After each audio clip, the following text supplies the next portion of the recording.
of iRacing's IVRL and the AOLL. Now, here's your host, the Ghostfire Media Network crew.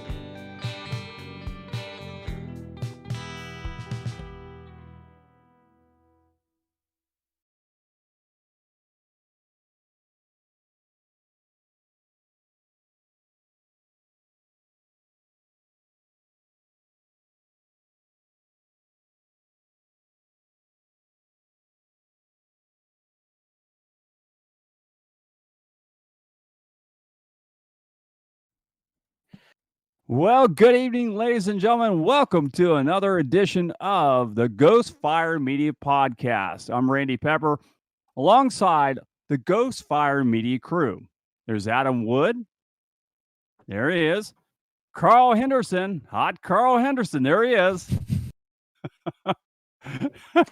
And the man that I mess up his name every time, Josh Laston. Thank you for getting it right. Hey, I will never correct you. I worked on that a lot. So tonight we got a great show for you, folks. We've got the guys from the IVRL. I believe we have. Did we reach out to Greg Holt? Greg Holt said he should be here. I'm waiting for him to pop into it. He's been invited, so. Okay, so Greg Holt will be our driver for the IVRL tonight. He won last just a couple nights ago. So, and then we'll have in Sportsman, or actually TNT. Did we get a hold of Tom? We did not. Tom did not reply to me. You know, I really, Tom. I really think there's something about Tom. At least this week, Tom won that race, but I really think that Blake Gordon was behind the wheel of that. I will say Tom's had it in him this whole time. He's just had bad luck. Yeah, absolutely. He's had it bad luck this whole time. So Tom was going to be our guy for the TNT division. Did we get a hold of anybody, or are we going to have to talk to you two guys? I think you're just going to have to talk to us and our wonderful snafu that cost us any chance at winning. Okay, so we'll get to that, and then we'll talk about Sportsman with Josh Hanner. Is that right? No, Josh Hanner. Josh Hanner's will not be into that. We have Andrew Burgess. He'll be the one coming in. But I thought he's for Cup. He will be. He's going to be here for both. Okay, he's going to be for both. Okay, so all right, so we got both of them, and those will be our guests tonight. So if just joined the show, good to have you along. Hopefully you stay all night, watch the show. Larry Patrick is delayed at this time. He will join us a little later, and should be fun tonight. So you guys, so what happened with you guys this week? Anything good? Adam? No, nothing good happened to me this week. Not one bit. It was a bad week for you, evidently. Yeah, it's been a terrible week. I hate to see that. I hate to see anybody suffer in their nights. Oh, by the way, Nick Adams is off on leave tonight. I believe he went to the Cheetah Club tonight with a couple guys, and they're having some fun. So, does Carl, his wife know is the question? Yeah, I don't think she knows. Carl, how was your week? Well, I think you saw what happened at Daytona. We know about that. Let's not talk about that. Let's talk about what's happening in the life of Carl. We don't want to care about racing right now. We're talking about you. Well, I think outside of racing and Ghostfire Media, I don't think there is a life outside of that right now. But everything's great now. I've had a couple beers, so I'm okay. Okay, Josh, how's it going in your life? I would like to sleep. That pretty much describes my life right now. You should just because it's join like Joe and just get no sleep and just continue on. Yeah, it doesn't work for me. Yeah. Not everyone's built that way. That's my life. I don't sleep that much. I just run with the flow. All right, so let's talk about what's happening in the IVRL.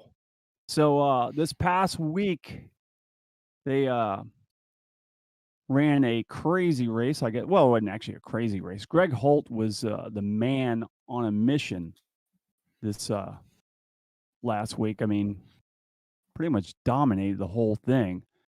I think only a few laps did he not lead. And I believe Greg is in with us tonight. Greg, are you in with What's us? going on? Hey, Yeah, there he is. Hey, Greg, good to see you, man. We hoped you had a camera. I do not have a camera on the computer. I am sorry. Sometimes it's better. Yeah, sometimes it is better. I mean, like Causey. Or Randy Pepper. Oh, Benny Parsons said that to me once. He said, you got a great face for radio.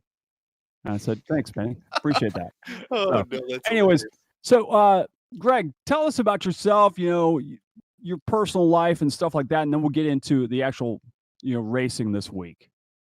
I'm 40. I'm from Maine. Love the outdoors. Love going to the races. I'm a service manager. I just enjoy iRacing. It's kind of like my hobby. How good Other you than start? spending my time at the track. How long ago did I Yeah. start? Ooh, I think I started the iRacing part or actual racing online in like 04, 05. So you've been doing it quite a while. It's been a bit, yeah. Yeah. Well, this past week you pretty much dominated that race, and let me see. I think I have the point standings up, and I know you guys are all chasing Joseph Causey, which is your teammate. And you are sitting right now in second place. You are a whopping, well, you're just a few laps behind. Or a few laps, a few It laps, was a few 90 points. before that race, so I Yeah, think I almost cut it 54. in half. Yeah, 54 now. You're back behind him. I mean, what's it going to take to actually beat that guy? Just consistency. Can't have with the no unlucky runs. I mean, I finished in the top 2, I think the last 4 races, so just got to keep that up. That's what it's going to take. Yeah, I agree with you there. Right now in the point standings, just a few of you guys have actually qualified. Actually, our other co-host up here, Adam Wood, is actually one of those guys. You had a great race with Adam. I think I remember waving to him out the window as he went by in the last 250 feet of the place. Yeah, it was a terrible night. As soon as the green flag dropped, I think in the turn 1, and my whole entire screen and computer froze. I was like, son of a bitch. And I was gone. I had to reboot the computer to get back in. Luckily, Causey wrecked, and there was only 4 laps have passed. I was able to hop back out and get back on the track, but I could never get my laps back because the race went too clean the whole entire time. So 4 of you guys are actually qualified right now for the chase. You've got Joseph Causey, Greg Holt, Thomas Carino, and Adam right now. The only 4 guys qualified, like guaranteed spots. Isn't And Will nothing else. Cannon locked? Oh yeah, I did mess with him. I missed Will. Will's there, yes. It's not Thomas Green, it's Will. Will is actually in 5th place in the points. Patrick Gaspar is 3rd. So unless something crazy happens, those guys won't make it. But Will Cannon, yeah, the ass cannon is there. You guys, it's funny. I don't know if you guys, our other co-hosts up here, know much about all these guys. They have these different names for their teammates. You want to explain that to these guys? Well, yeah, we just have a bunch of nicknames. We're not allowed to talk about Causey's nickname after the last week's lap 1 spin, but that's okay. But we call Will Cannon the Ass Cannon. Joshua Gathright is Joshua, amongst many other names. But yeah, no, there's we have a group called Performance Sim Sport that we race in the A Opens and stuff, which is I was actually practicing for the NIS Open tonight, and forgot what time it was. So yeah, but I think there's like 8 or 9 of us that are all part of like the same group that run the open stuff together that are actually in that league that came on this year. How does that compare to like running the IVRL? Well, this past Wednesday, I was in the top split NIS Open, and it had Ray Alfala, Garrett Maines, and I finished. I think I was either 6th or 7th. So yeah, it's a little bit stiffer competition. There were That's 2 open cars that setups, beat though, me, right? and that was open setups. There was only 2 cars in front of me that beat me that weren't pro. Wow, that's pretty good. It was So- all right. That's also a great way to get yourself better and take the fight back to the IVRL guys. Yeah, it's not bad. I mean, it's fun. I mean, but the open stuff is what we mostly or what I have mostly spent most of my time doing, except for in the leagues. We get to hang out and have a lot of fun and a little more relaxed versus being in that where you can cause something and get somebody that is somebody really pissed off at you, I guess. You know what I mean? So, you think there's a lot of bickering, bantering going on in the IVRL? Not as much the last couple of weeks. I think, it's, I mean, I've run in like 4 different leagues. So you get people that are running, there you get a bunch of competitive guys together and something happens and, it is what it is until after the race. So you get a real chance to look at it, tempers flare. I think it's calmed down the last couple of weeks. The last 3 or 4 weeks has been all right. Yeah, I think the Richmond race was our turnaround race. The Martinsville race was the most chaotic.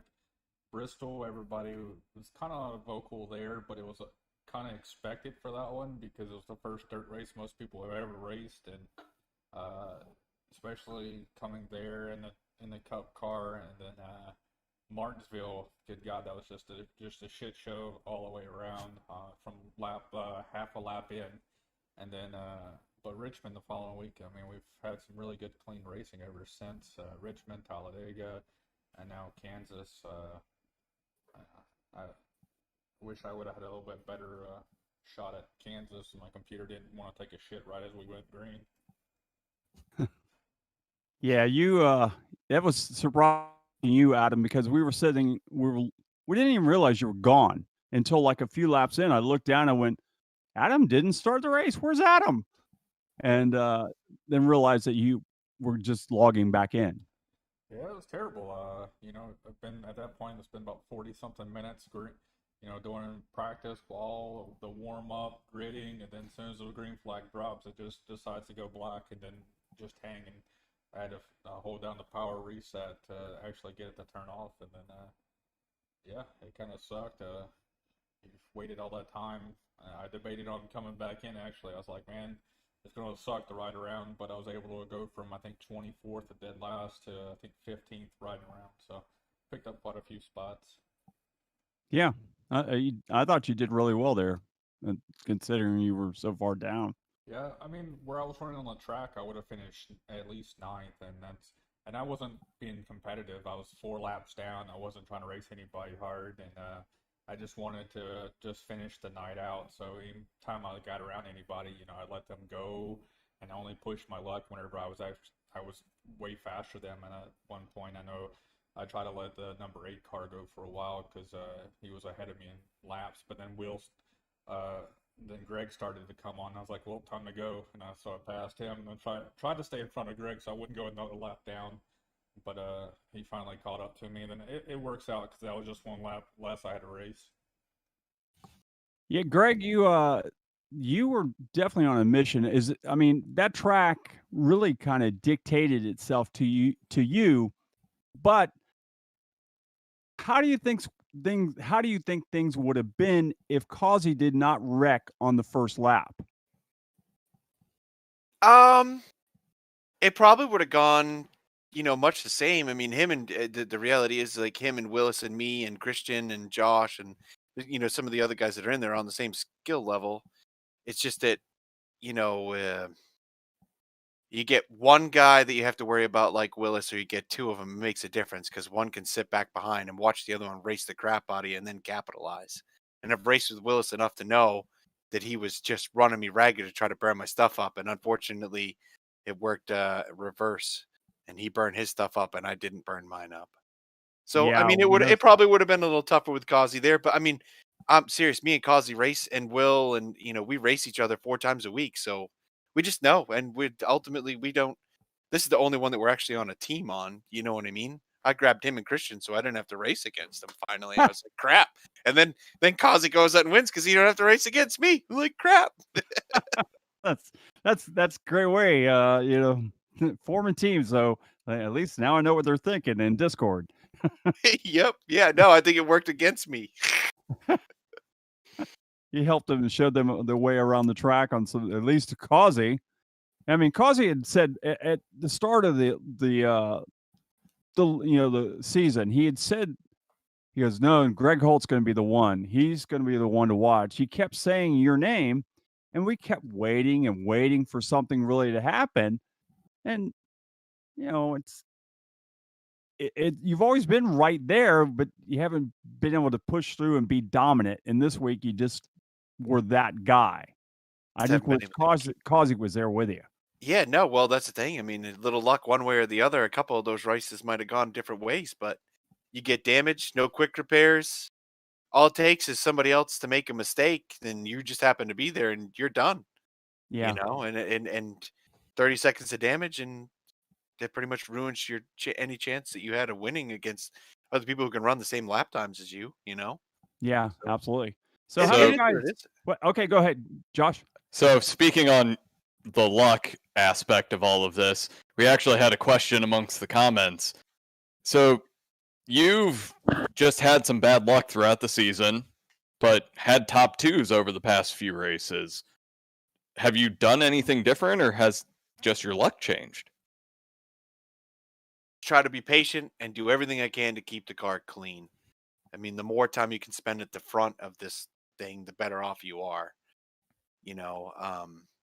That's really it. I mean, if I can stay around guys that I race with weekly, it's predictable. You know what they're going to do. If I'm back in 17th and I got to race my way back through the field, like even at Martinsville, you don't know. Some of the people, there's a whole bunch of different skill sets. So yeah, I mean, my luck's changed, but I've also tried to take care of my stuff a little more instead of being so aggressive. Just except Kansas, you're out front. I just tried to run with it. How did you take care of your tires?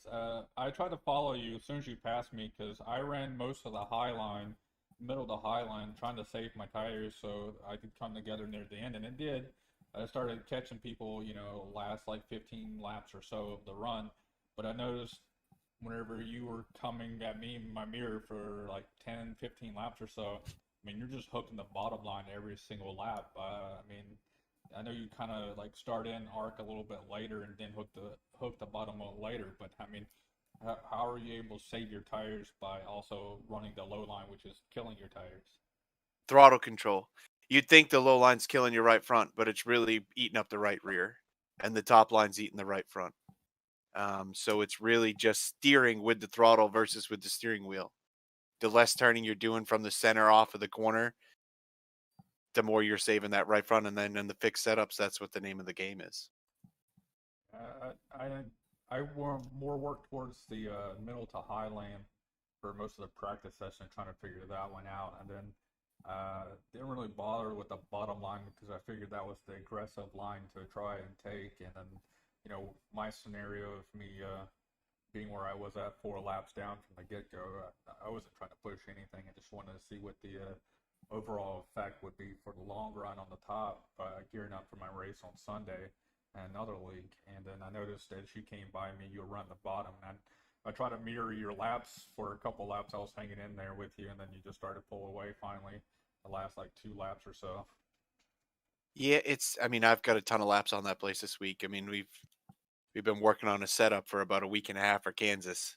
But yeah, and like I said, when we were running laps in the fixed setup when we were practicing, I know that the set previously in the previous seasons, it used to just be a train on the top, and you'd run the bottom for 4 or 5 laps, and then everybody would jump to the top, and that's just what you had to do, and it was a struggle to get by anybody. In the fixed setup this year, it's a little bit looser, and you'll see that there's I thought there in a couple of times the split wasn't as big for the right front as it, you know what I mean, as it had been. Like the right front typically was wearing off way, way, way more, and it's not as much. But you really do, if you're running that top line, you're flat footing it. You can use it to get by people, to get that run coming out, to set up your pass going into 1 and 2. But I'd run the bottom as much as I can, and just don't. You had a huge lead there at the end. I mean, I think it was Josh that was behind you in second place. I mean, there's a large gap there. Yeah, no, Willis burned me up the first section. But Josh was there. Yes, I was glad it was Josh and not somebody else. I could take care of my stuff a little better.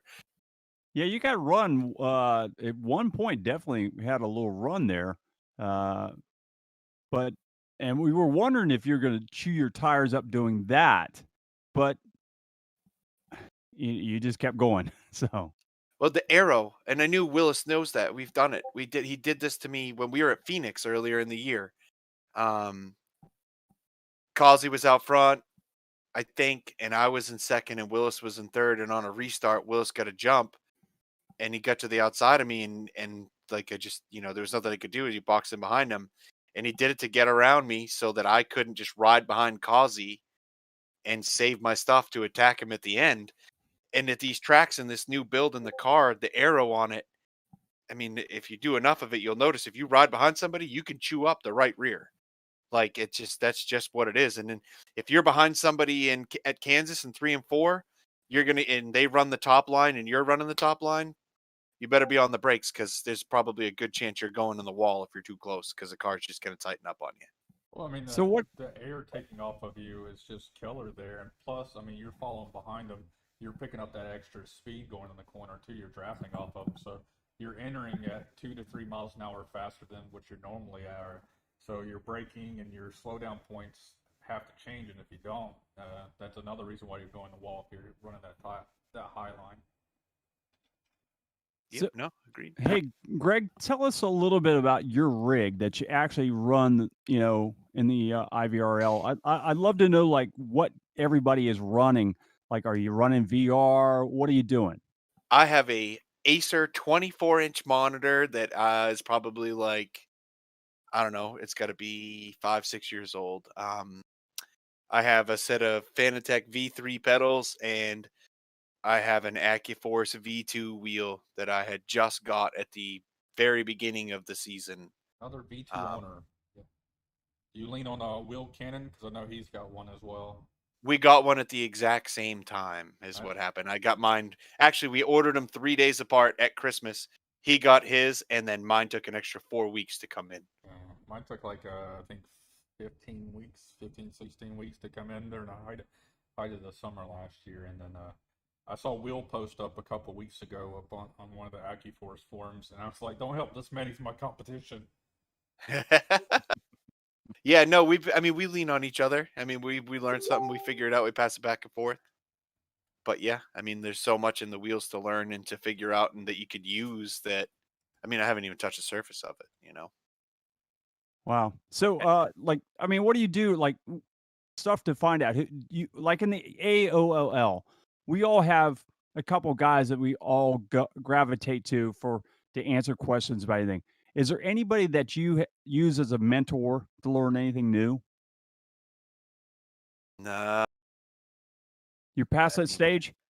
Well, with the people, I mean, there are some people that like we pass stuff back and forth. I mean, but I used to race with F5, and then a bunch of us left and we went to go to Legacy with Boyd Hogan. Like for the wheel stuff, there were a couple people that previously had them that I like had hit up and asked some questions. But really after, that was a week after I had the wheel, and I was hoping they had some kind of magic key to figure it out. And unfortunately, the things that they were doing were the things that in a week we had already learned ourselves. I got mine like right as the update for cloud tuning just came out. Like it came out like a week before my wheels showed up. So I was happy, man, that I didn't have to go through and learn all the fine tuning and the manual method of trying to create a profile for each car. I mean, we could still do that, but the cloud tuning takes it to a whole new level of easiness for new guys on that Sim Commander software. Explain that a little bit, Adam. So, like people that don't know what you're talking about, setting up for different types of cars and stuff. I mean, explain what that is. So, AccuForce wheels come with Sim Commander software. It's a beast. There's so many different parameters. You can have front suspension, rear suspension, foundation. You can have all the different random feedbacks in the world that you ever wanted from a car. This software gets you. And prior to cloud tuning, it had you had to go in and build a profile. So if you wanted to run the Ford Cup Mustang, you'd had to build a profile for that and load it whenever you went into it. If you swapped over to Xfinity and so forth, the truck, the ARCA, anything that you had to build a profile for it. Well, what they ended up doing is they created cloud tuning for it. They grab everybody's telemetry that's ever raced the car as a whole, and everybody else was able to, they're able to generate the data necessary that would be perfect for that car. And then you can go in and fine tune it from there. So they give you a really, really great base to build off of and move forward. Huh. That's really interesting. And Greg, you use the same thing? Like you have setups for different things? I use cloud tuning to get my baseline for every track. With cloud tuning, so the Sim Commander, as you turn laps, it logs the telemetry from it. So I use the cloud tuning on a track that I haven't been to, or if I'm going there with the new setup, and will run a handful of laps, and I will choose the best run lap and then go build my own profile based off from that. Because it has a telemetry tuning that you can do off from a single lap. So that is how I go about doing mine. I do use the cloud tuning, but not to run in a race. No. Well, I tell you what, I had to drop the steering power from, I think when we did Bristol Dirt. I normally run about 75-80% strength, and I dropped it down to like 50%, so I can be able to throw that car around, because anything above that, it was just killing my arms, and just couldn't get the reaction time for it on the dirt. Nope, agreed. I had to do the same thing. But yeah, I mean, everybody runs some different stuff, and like I said, there's so many settings in that thing to figure out and use that I've only touched a couple of them, other than the basic ones, But that software, I was using IRFFB before when I was running the the Fanatec wheel, the CSL Elite that I had. Larry just came up with a new one he just stumbled on another one. He's been running IRFFB for a while. What's the new one you're running now, Larry? No, that's it. IFFRB with VJoy. That was what Joe had suggested. That's the only way you can run it. And that right there, yeah, that completely changed. I got the CSW, and I tell you what, the force feedback on that just is insane now. And you really did. The response time is so much quicker now. It's amazing. Have you felt this front suspension in the car change when you have it set right? Yeah, you can actually feel the load of the left front tire from the right front tire swap. Because I had just got that, and I'd had it for 3 weeks before my new wheel came in, and I had the hardest time because, like, for the first time, I had got the wheel dialed in the way that I wanted it, and I was like, oh. I'm literally saving, 5% more tire in the same run than I was previously on the right front in the feel of the car. Like I knew when I could get back on the throttle in the center of the corner, I could feel it in the wheel. Like it wasn't a guessing game anymore. I could literally feel it. And it took me, I had this wheel sitting here in the box for a week before running the other one. And I was like, all right, I got to try it. At least make sure, I just spent $1,000 on the dang thing. I got to use it. So I finally gave it up. And now this thing's just so much smoother. Yeah, it's a game changer. That it's amazing what that one program did. And I've only ran one race with it so far, but it's night and day difference without it. Agreed. All right. So, Greg, we always ask every guest on here, you guys are running Darlington this week. And I know what your answer is because you've already pretty much told me.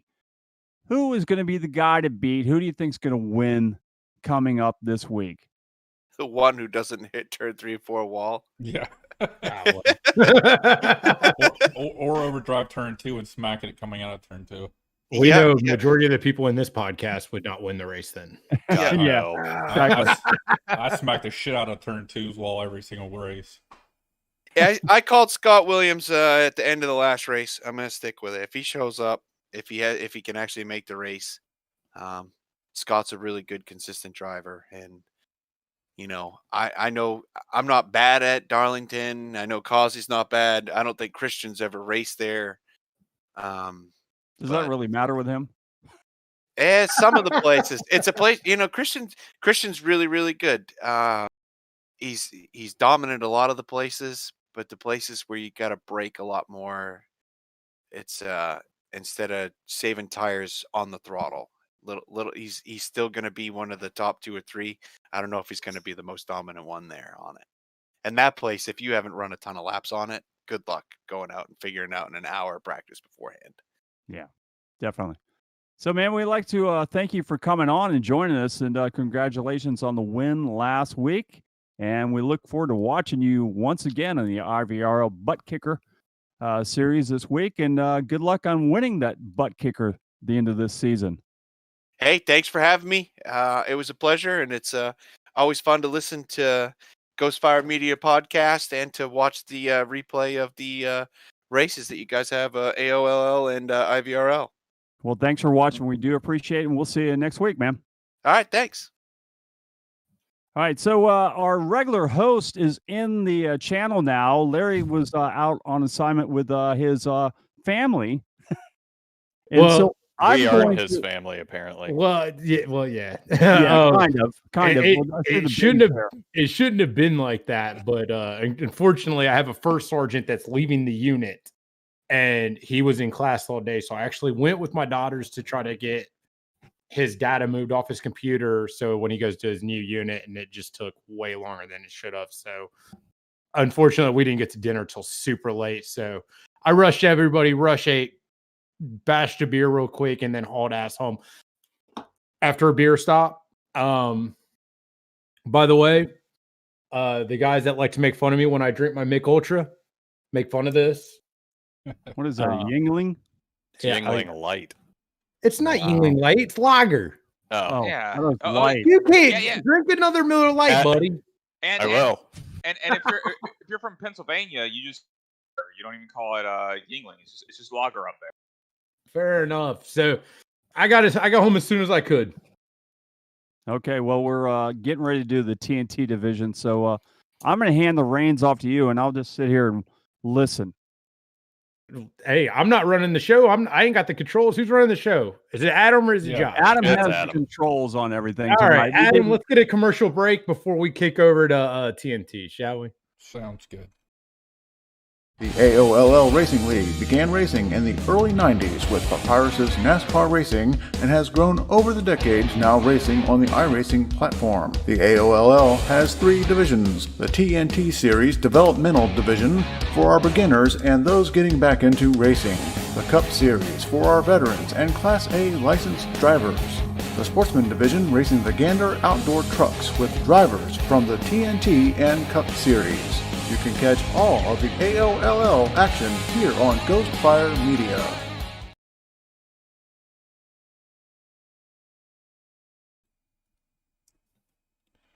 Well, I'm assuming we're back now. Yes. It's a little weird when you're not on the controls. Sorry, just to say, can we skip over the green flag pit stops, please? I'm still mad at all of you about it. That is well deserved. My teammate blames it on Nick. That's all I got to say. And he's not here to defend himself. I feel kind of bad he's not. So I want to start out with saying that we wanted to get the winner on here tonight. Unfortunately, never heard back from him. So he was partying too hard after the win, and the we couldn't even celebration get is him in for an continued. interview. We couldn't even get him in for an interview. I want to apologize that it was so last minute that we didn't think we just found out that we couldn't get him, that we weren't able to invite Gene. So Gene, if you're listening, if you do listen, man, sorry that we didn't get that invite to you. Let me see if he's actually on. That would have come out to you.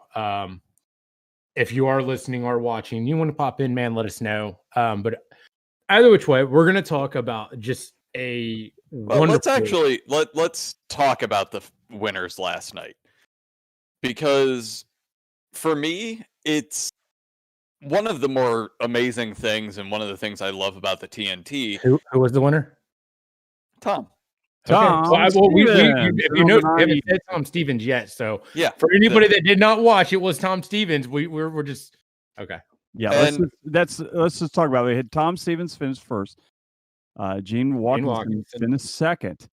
Both these guys, I'll go on the record that we were talking during the broadcast, and I actually said, wouldn't it be great to see these guys win a race this season so we can talk more about these guys and what happened? They finished first and second. It was like the most amazing thing. But I'm still sticking to my thought that Blake Gordon was driving that car. Hey, sorry about that. No, you don't. He wouldn't be the one driving the car, especially considering we're talking about a restrictor track. I know. I'm just kidding. But no, just seeing those two with how many different winners we've had in the TNT. I mean, how it took us 7 weeks last season before we had a repeat winner, and this season we've, with the exception of the random alien that we had in there for a little while, we've had 3 different winners out of 4 weeks. Yeah. Yeah, and I just want to point out one thing about the whole thing with Tom. Josh was so excited on the radio before it happened. I thought he was about to start crying. He was thrilled. I think Josh was happier with Tom winning than if he had won, or if one of his teammates had won. Sorry, Carl. No, it is what I've loved about this, and Tom's been with us for a while.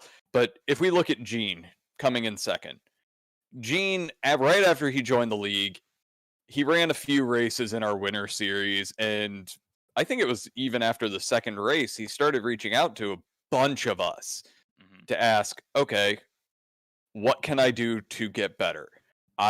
Last season, I think it was before South Boston, probably spent about an hour trying to help him get things a little bit tightened up and a little bit better on track. And we look at it's paid off. And that's what makes me happy about it is Tom's been running. Towards the tail end of the Legend season, he was showing true pace. He was showing that he is worthy of at least consideration for moving up. And again, it just makes me really happy to see all these guys doing better, getting the recognition for the hours that they're putting in to get better, and it's what the TNT is all about. Well, Okay. I think it's one of those things like you're gonna see, like, assume that Tom doesn't get promoted after this year. You know, I think it's gonna be one of those things where you see like me, you, Chris, Cody and Tim weren't involved then, and the Endeavor guys, but we were mid pack guys last season, and we kind of moved up to being at least the front half of the pack this year. And I mean, that could be the position that guys like Tom and Gene are in for next year. They might be the guys that are leading the TNT group next year. Well, all right. Let me be a Debbie Downer real quick. All right. First off, one of the luckiest wins I've ever seen get into an early red. No, I'm just kidding. Hey, I'm just messing around. No, dude. I mean, I know we talked about it that it was Daytona is like an equalizer. I think I liken it to dirt, right? Restrictor plate racing is an equalizer. Some of it has to do with skill, some of it has to do with luck, and some of it has to do with I'd say a lot of it luck, right? I mean, you guys were talking before the race and said, should we come in early? It didn't even register me with TNT pit stops. You guys normally don't do them, right? Yeah, Blake had to let us know about that. Remember? Yeah, and I'm in the team chat, and these guys are talking strategy at like while I'm at work. Okay, so I'm sitting there in my chair scrolling through this and going, "Fuck are these? Why?" Set my phone down and didn't even think about it. And what ends up happening is an incident that happens early to him, puts him into the pits, and he's not having to stop for fuel under green flag conditions, right? So again, Daytona, that ultimate equalizer where sometimes a little luck just goes a long way with that. A little race. bad luck actually gave him luck in the long run. Exactly. Yeah. Exactly. But at the end of the day, I mean, it was a beautifully done job by him.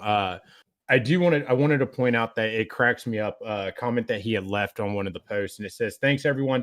I didn't know 6 was a lap down though. I thought I was racing for the lead at that point." Me and Larry were sitting there going, "What the hell is he? He's trying to lose his race." Because we thought he was going. He almost did wreck Tim. I mean, he was like this close to wrecking Tim and himself, and we're like, he's going to wreck this thing and lose it on the last lap. But I want to say one thing to Tom's credit as well is, we talk about, sure, Daytona is kind of almost a random race, a great equalizer. But last year, I'm not confident Tom would have avoided wrecking Tim there. Up at Gene, Josh brought up the Winter Series. We raced at Phoenix in the IndyCar. And I remember coming around the first lap of Phoenix, first race he was in, and I was like, "Is this guy moving? Like he was so far on the outside, and so slow." But he's gotten better. He's gotten so much better, and it's been really fun to watch. Yeah, I mean that's for sure. Like I said, it was an awesome race. It was cool. It threw me and Randy for a loop how well that high line was working. Which was remarkable. I can't tell you how many times though I've wanted to slap the ever living daylights out of you guys. No offense, how disorganized that low line looked. So, it just seemed like nobody wanted to push each other. Which, don't get me wrong. That early in the race, yes, I mentioned it multiple times. I wouldn't be up somebody's tail end that early in the race, but you guys were it just didn't seem like I can't tell you how many times I looked and Nick was like 3 cars back, and I'm like, well, and a lot of times Nick was having to back off really far because I was having to let off because Cody was blinking really bad, which I think you guys saw. We got a really bad server last night. Yeah. To where even before the race, Blake was running with us like he always does to make us feel bad about our lap times. But I was blinking. That's I've never heard anyone call me out for blinking before. Yeah. So I was trying to give Cody plenty of space there, and every time he blinked, I'd back off a little bit, and that would cause Nick, who again we're trying to be conservative, so Nick would back off even way more. Right. It was it's one of those things like we're hoping it's early in the race, like hopeful that maybe the blinking will get under control, and and it eventually did. Unfortunately, Cody was way behind me at that point because of issues getting off pit road. So it didn't help issues of you guys getting on pit road, which is what we're going to talk about next. All right. I knew it was coming. What, you were gonna Nort? Just preface this. It's all Nick's fault. There we go. No, next. Yeah. So Too all bad right. Nick couldn't be here. So first, I want to start with Josh. Josh, what happened, man? And I asked this because I heard you were in the grass. Yes, I was. I think we were all in the grass at some point. We all were. And it was, honestly, I think we only really thought about pitting when we did about a lap early.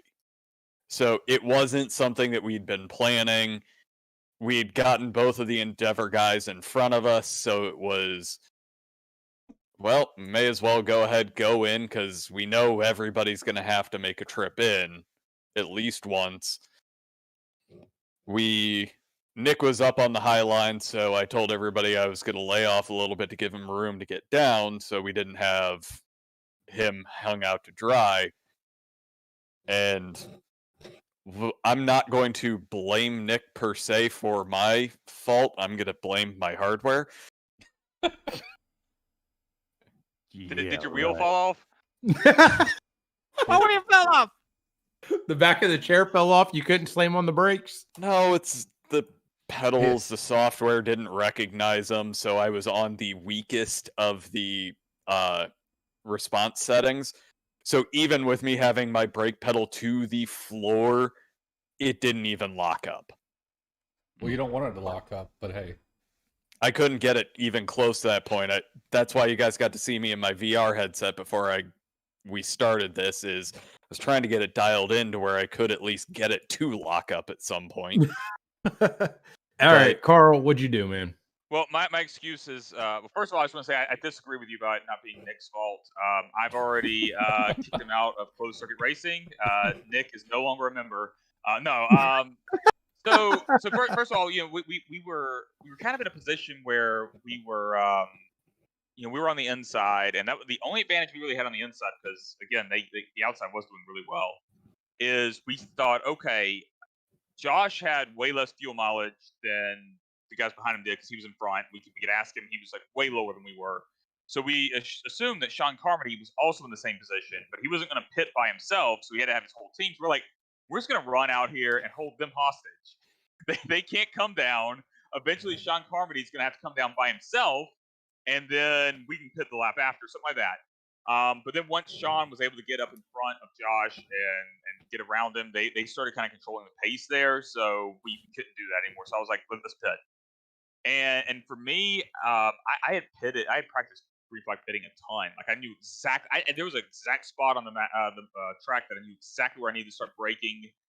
And we were following in so close trying to keep together that I missed my mark. I couldn't see it.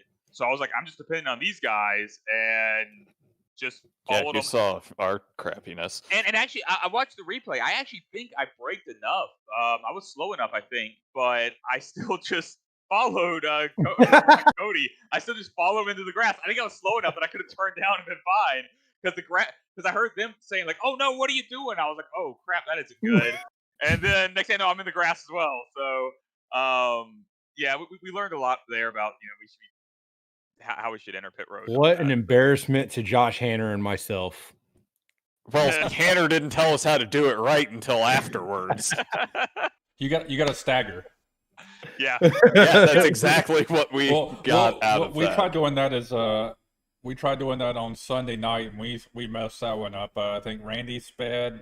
Somebody else. No, sped. I sped. I followed you in, but for some reason I still went too fast. So I don't know. Whenever I enter a pit road, especially if I'm coming in just a little bit hotter, I drop 10 miles an hour below than what the actual speed limit is because it's an average. So if you hit it at 58 miles an hour, drop down to 45 and then build yourself back up to 55.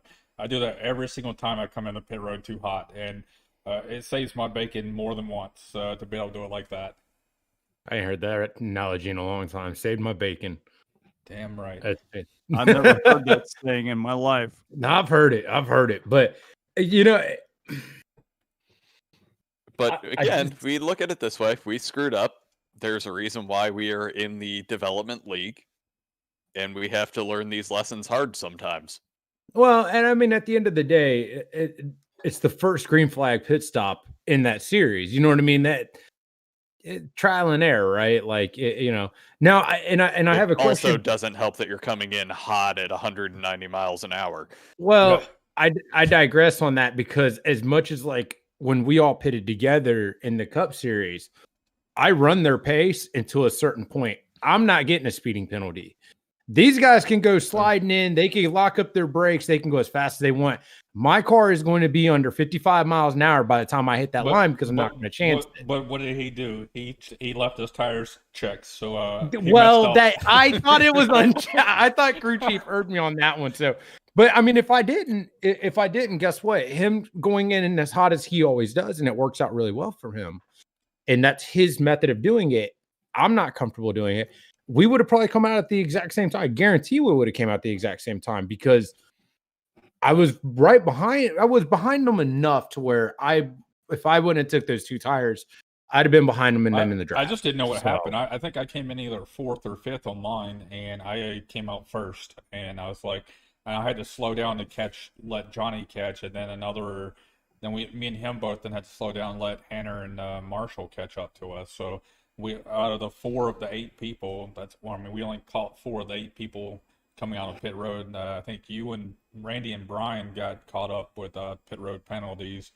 I can't remember what happened to Rick. I did not get a pit road. I did not get a pit road penalty. It was literally those 2 tires.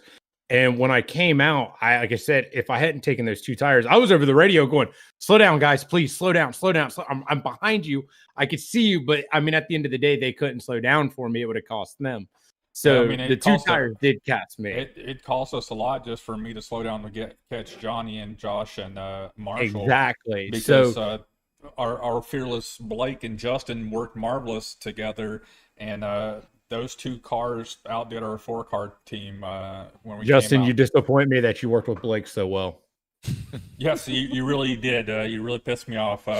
And I thought we were going to have it, dude. We led that whole entire race, but that's come a little bit later. We'll talk about what's happening here.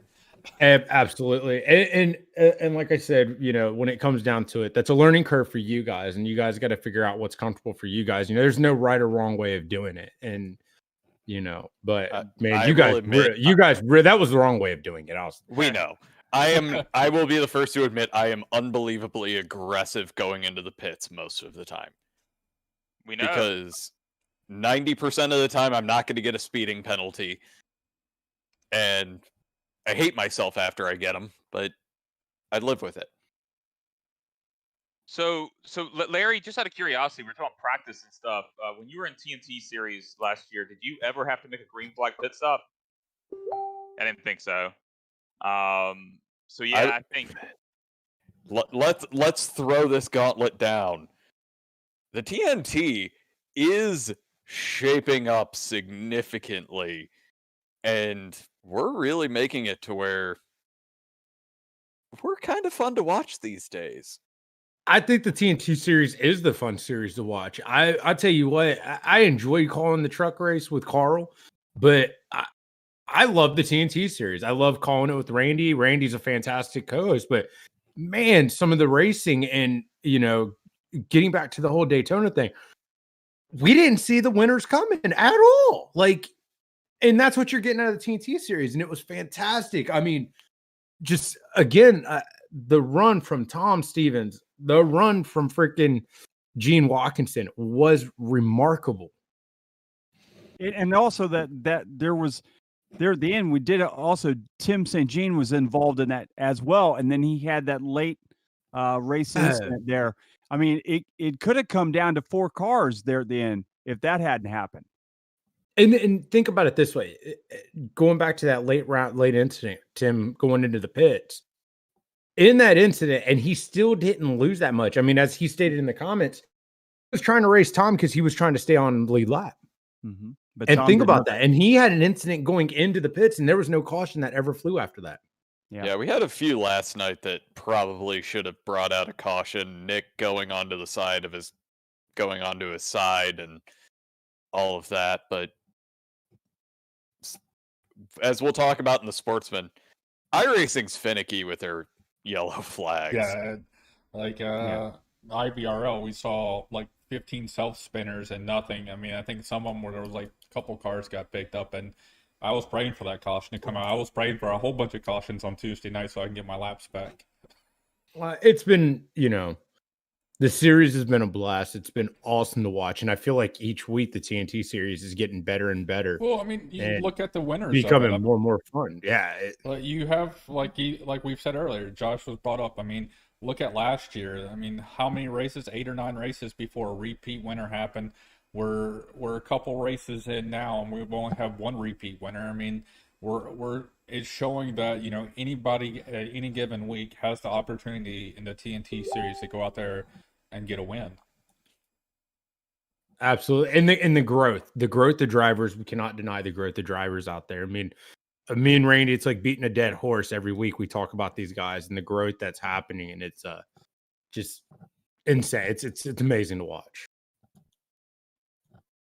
Absolutely. Yeah, it's a blast to call. Was under the weather last night and wasn't able to be there. I watched a little bit on the phone. I drugged myself a little bit with some good sleeping meds and went to bed a lot earlier than I normally do, trying to kick this. But from what I saw at the beginning of the race, I mean, you guys were juking and jiving. There was a little bit of wall slap in there at the beginning, a couple of laps, a few people scraping it. But other than that, I mean, ARCA cars are a blast to drive. You can't be aggressive too much at Daytona, but you can use that little bit of air bubble that it gives you to make it work. But I was proud to see the outside line work. It reminds me, of the old Cup package where you can get 2 cars, 3 cars hooked up. Doesn't matter how many cars are in the bottom line, you can get 2 cars to push you to the front. Yeah, and we found out during practice that the outside line was the preferred line to be in. We'd seen it over and over, and actually, I mean, early on in the race, we're like, if we're gonna finish this race, we need to make sure we're on the outside line because the outside line wins. But we just never had an opportunity to get up there. I mean, we'd possibly be able to get 1 or 2 people up there, but it was difficult to get the entire team up there, which I certainly think it's certainly possible to get the entire team of once up there. We had a few moments that we thought about. I thought about, but didn't bring up to the team just because I didn't want to have Carl just sit there and say I was abandoning everybody. I was thinking about just going up, let Cody take the front on the inside, me take the outside, and just control both lines. But and that was multiple times that I had called that there was that look. You would see you go up in front of the Endeavor cars, and it was, hey, they're about to try to control both lines. And then, but I also made the mention too multiple times. This isn't time to do that. This is too early because eventually what they're ultimately going to do is the Endeavor guys are going to get tired of you being in front of them. They're going to shuffle you into the middle line, and you're going to the back. Well, that was more gamesmanship to slow down the line, their runs. So we had enough space to be able to do that. So I want to point out, just to be clear, the stuff I picked on you before about jumping out of lines, like when it's just been me and you, and you're like, "Hey, Carl, come help push me to the, let's get to the front." And I push you to the front, you just drop down to the bottom line. I'm there by myself, and I drop down to the front. I didn't do that in practice this week. Well, that's fair. That's what's that going to do you? Because actually, now that you just mentioned next week or this week, New Smyrna. Now, correct me if I'm wrong, Randy. That's one of your favorite tracks. New Smyrna is actually my home track. I was a track announcer there for 4 years, so that's my home track. I know that track like the back of my hand. Well, can you teach me how to run it? You know what? When I was a track announcer at New Smyrna, the track was a different pay. It wasn't. What is it? I guess it's concrete now. It was asphalt back then, or is opposite. I can't remember. It's been repaved since I was out there, and the banking is a little different too. So can't help you. I only ran around there actually in a modified car. I ran a modified car out there just a couple times, and I didn't run any races. I ran a couple bomber cars, but that's about it. So, but nothing major. And this is a very short track. Oh yes. So it's going to be quick. What y'all think? I mean, quick. Advantage who in this? What do you guys think? I think from my perspective, it's Josh. I mean, he has dominated. Well, outside of Sean Hayes, he has dominated short tracks. I think Sean Carmody's some of this factor as well, but I am going to have the long line AOLL brakes. What are they? The TLCMs? Is that what they are? Yeah, they'll be showing up tomorrow. Yeah, they arrive tomorrow. So I will. I'm just saying, I saw Josh last season, and he was pretty mediocre. And then, or last year was pretty mediocre. And then he got those pedals, and suddenly he was. It's the magic that I put on him. So I put the Magic 2 with him. I lend them to Larry. Larry gave them to Josh. Josh has now given them to Carl. So it's been through everybody in this booth here except for Randy. Well, that's just because we sent Randy some V3s. Well, I really appreciate it too. I mean, let's just pedals I had before. Let's just difference. Let's just point out only so many guys have really done well with those TLCMs. So I was not one of them. I'm glad there was clarification. It took me getting these V3s to get that third place. Sorry, you can't claim that one anymore. I'll claim it to the day I die. Hey, so all right, so TNT, man. New Smyrna, give me some love here. Who do we got? Who we start with? Adam? Dealer's choice. Now I'll let y'all shoot. We're going to New Smyrna, so I'm going to go.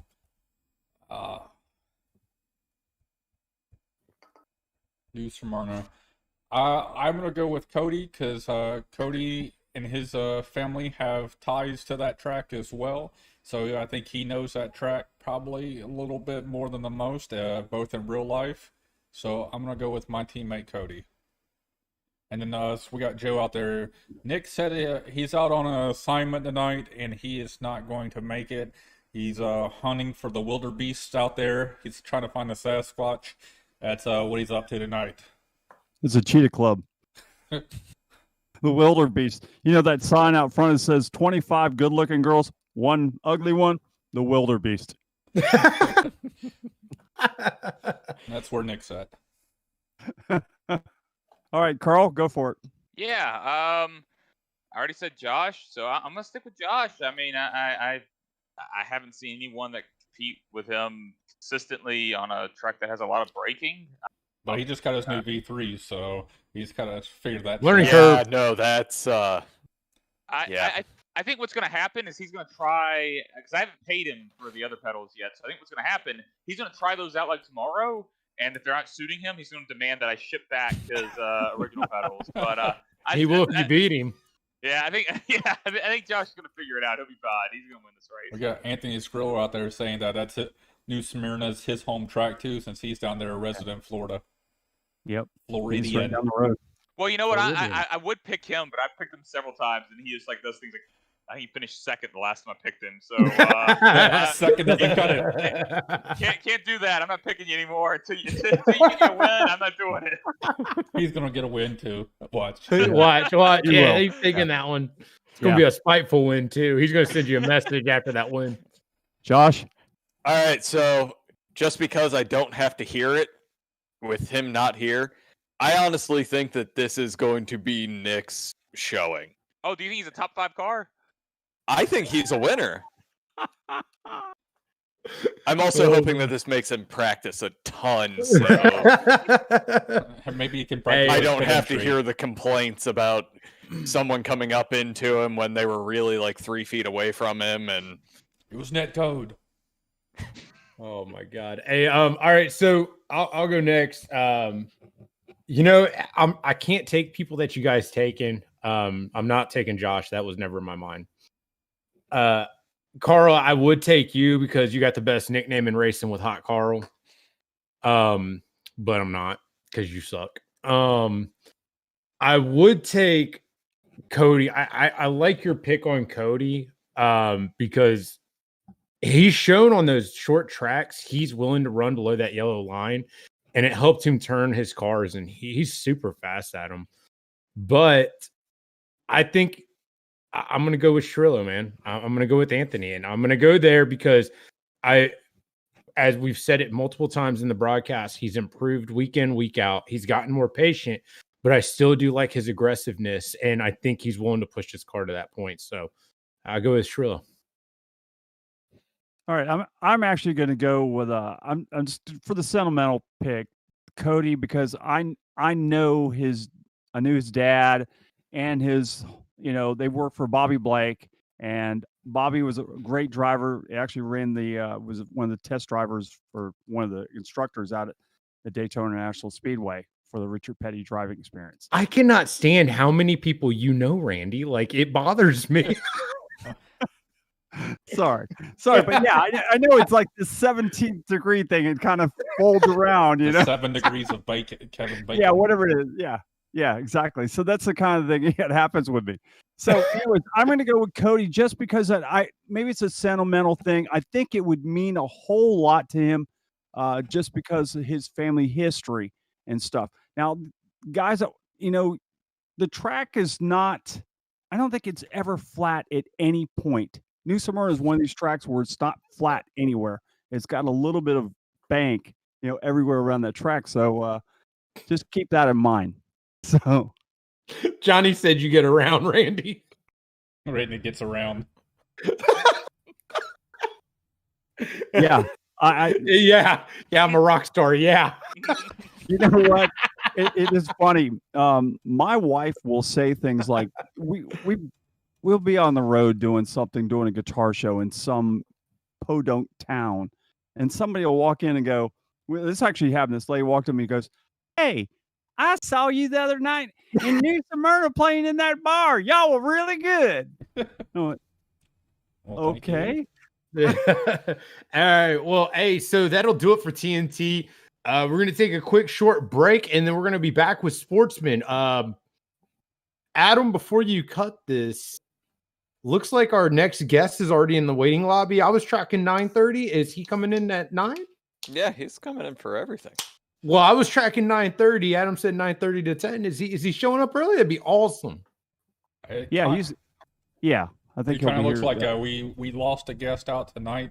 I think he's going to hop in and fill in for the guest spot that we, not really for TNT, but just since we didn't get a 30-minute guest spot, we're going to have an hour's worth. That's awesome, man. That's cool. That's that rocking. So let's take this short break, and we'll be back after this. The Aol Racing League began racing in the early 90s racing and has grown over the decades, now racing on the iRacing platform. The AOLL has 3 divisions: the TNT Series Developmental Division for our beginners and those getting back into racing, the Cup Series for our veterans and Class A licensed drivers, the Sportsman Division racing the Gander outdoor trucks with drivers from the TNT and Cup Series. You can catch all of the AOLL action here on Ghostfire Media. 2. All right, and we're back. Sorry, you just did the countdown, but I'm still a little shocked at what Randy just did. So, What goes on behind the scenes of the commercial breaks are awesome. You guys, real quick. Hey, before we bring in our next guest, Randy, you or Gene Simmons? What do you mean, me or Gene Simmons? I mean, you get around, so you or Gene Simmons? Who gets around more? Oh, Gene's done way more women than I have. Oh, okay. But what about men, Randy? What about men? Are you like the village bicycle? My trail only swings one way. Okay, just checking, man. Yeah, no. So we're getting ready to make that switch here to the Sportsman Series. The guest of honor tonight is going to be our very own Randy Pepper. We're going to discuss a lot with him.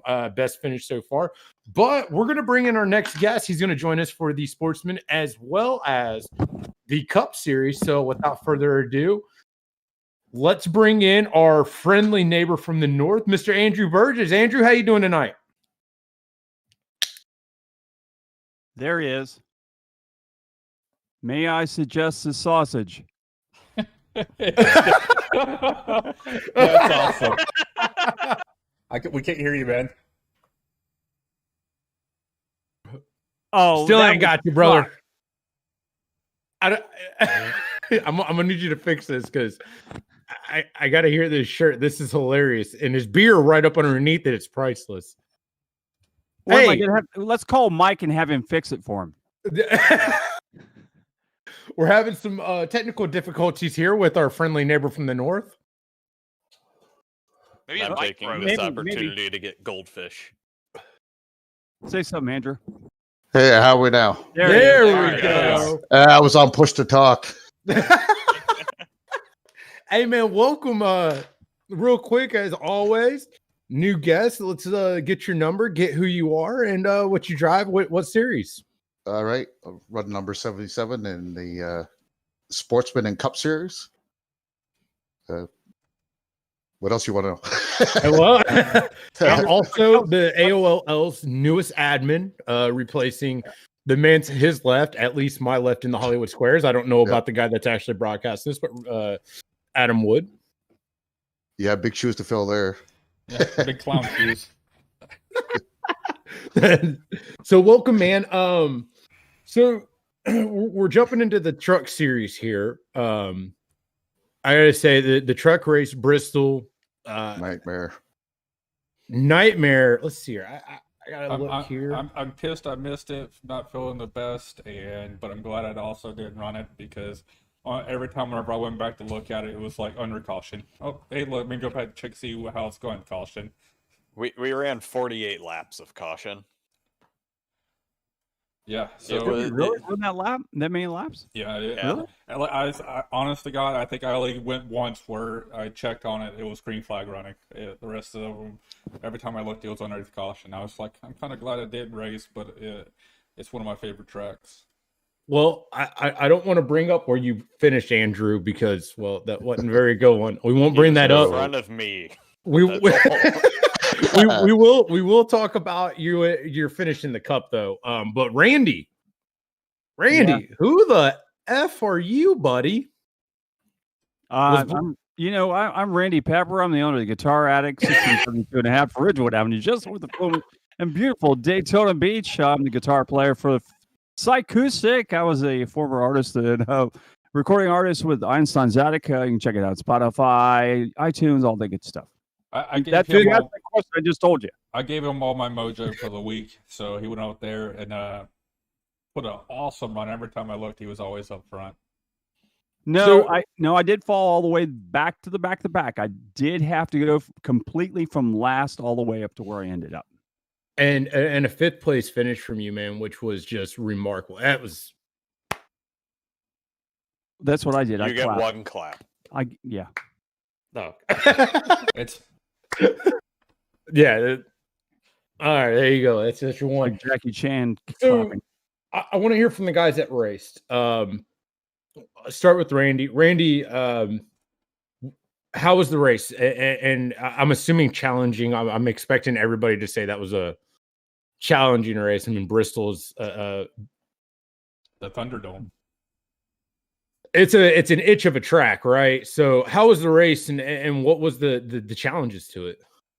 The thing about Bristol is the hardest thing for me is I'm used to riding Bristol years ago when we ran it in even the ARCA cars or the ARCA Sim Racing or in the original Papyrus. The line was always down to the bottom. I had to relearn my line to run up higher on the track. I'd been practicing that whole thing during the race, trying to figure out how I was going to get around the top side of the track. It did not click until probably 40 miles into the race at least. Otherwise, if I hadn't had good people to watch in front of me, I wouldn't. I give credit whoever I was running behind. So it's kind of like you at was it Nashville or Nashville? It took you we're a while to, sixth. yeah, it took you forever, and then once you did figure it out, you were as fast as the leaders. But I think it was running faster. You were just fast at the wrong part of the time, and it was already caught down a lap. Yep. Sorry, real quick before we go to the next guy, I can't stop laughing at your shirt, Andrew. Every time I look at it, I can't stop. It's normally our language, but tonight it's that shirt that gets us the high level rating. We have. They left out the word Vienna, so it's all good. I'm gonna go off topic for just 1 second because his T-shirt. We have a lady during Bike Week that has she wears a half top, and then right underneath the top between her skin and her skirt says Boner Garage with a arrow down. Oh my God, there it is. Well, I just want to point out one thing also regarding his shirt. I don't know how it is on everybody else's screen, but the arrow or the finger pointing down is pointing at Larry. Yes, it is. That's how it looks like. So if I'm gonna be hot, Carl, Larry's gonna be the sausage. I don't know how I feel about this, but I gotta know. Same question for you, Andrew. Bristol, I don't know. That should have been a good race. It was a good setup there. I don't know why there were so many yellows. Really stable setup, but should have been able to go too wide around there, no problem at all. And just one of those nights. That bottom line just wasn't moving. The biggest issue is I know of at least 3 cautions, mostly because I caused one of them, was if there was a car stopped on the track, if anybody was going past them, it would throw a yellow. I spun. I had a little bit of an incident, caught it, but literally an hour into using pedals, lost it trying to get back on the front stretch. So I was just like, you know what? I'm going to park it here on the wall, wait for everybody to go by, then throw it in reverse. And that threw it out. And that was the first two as well. Yeah, the first two was a stop car down on the track there. And does come back to back. So I was just about to bring that up. Yeah, David to Paris. Sorry, guys, the car stopped. You want to talk about just a weird first 5 laps to call, 10 laps to call. When a caution comes out and we click on the incident and it's just the car pulling over, right? And then we're like, oh, well, all right, that was the first one. Okay, we're good. We're back to racing. And then it happens again. And I click it and Carl goes, I think that's the same video as before. And I was like, no. The traffic's going by. This is a different video. I legit thought the software was broken. Like, I was like, we need to get a refund on this because it's showing us the same crap over and over. That was wild, man. That was different. But I mean, when you think of Bristol, we think of a lot of incidents. We think of a lot of wrecks, right? I mean, that's generally Bristol in a nutshell. Period. I mean, that's what everybody wants to go to Bristol for. So, just being the announcer, being a fan, I felt like I got my money's worth after the 2 initial cautions, right? I mean, those weren't actual cautions though for wrecks. That was just a. I mean, it was still a caution. That was some random guy stopping. Yeah. And I heard he got booted from the server, and not talking crap about the man, but I heard he got booted from the server like that. It was like I look and like we're not putting up with that crap. He's gone. What the hell? Yeah, Johnny pulled the trigger pretty quick on that.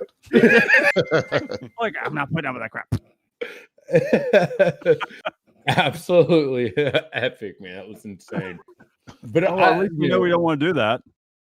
I mean, as much as I'd like to say we had a different winner, the alien, he was back. So Randy, could you guys actually run the bottom though? Was it a passing lane? Was it a dive bomb thing, or you just want to hug the outside line and try to get down totally the outside? Yeah, that last restart I had 3 restarts there at the end because the cautions kept coming out there towards the end, and I had Klingbill. He was either he would start on the outside of me or the inside. First time he starts on the outside of me, and I just couldn't do anything with him. He just took off and left me. I said, well, I'm going to finish 6th, and that's the way it's going to be. Then he got stuck on the inside the next time, I think because Joe got around us. And then I started on the outside with him. The first time I told Cody on the thing, Cody, watch out because I'm missing my getting out of 2nd into 3rd. So if I'm slow, I'm sorry. You're going to have to watch out. And I was. That first time I was slow. That last time I said, I'm making this thing work, and I'm going to get around Klingbill because, I just got to get around him. And I was so worried getting around him because I noticed the last time he was kind of loose going into turn number 1. I was like, he's going to drift up. He's going to take me out. I'm going to end up last again. I know it's going to happen. This is the way my luck works. And luckily, he kept it straight, and I was able to get around him and finish 5th. But it was that outside line was what it worked. The inside line was a dog. Did you feel the same way, Andrew? Oh, absolutely. You got to be quite a bit faster than someone to get around him on the inside. And even on the outside, you couldn't cut it down enough to get that drive off. So when you're side by side, you're usually there for a while. Yeah, I raced with Ed on Monday night. I mean, I think we had a good 5-10 lap battle side by side. We were basically on the same tire scheme of practice, and yeah, I couldn't make it edgewise on the inside, and he couldn't pass me on the outside, and we just kept battling.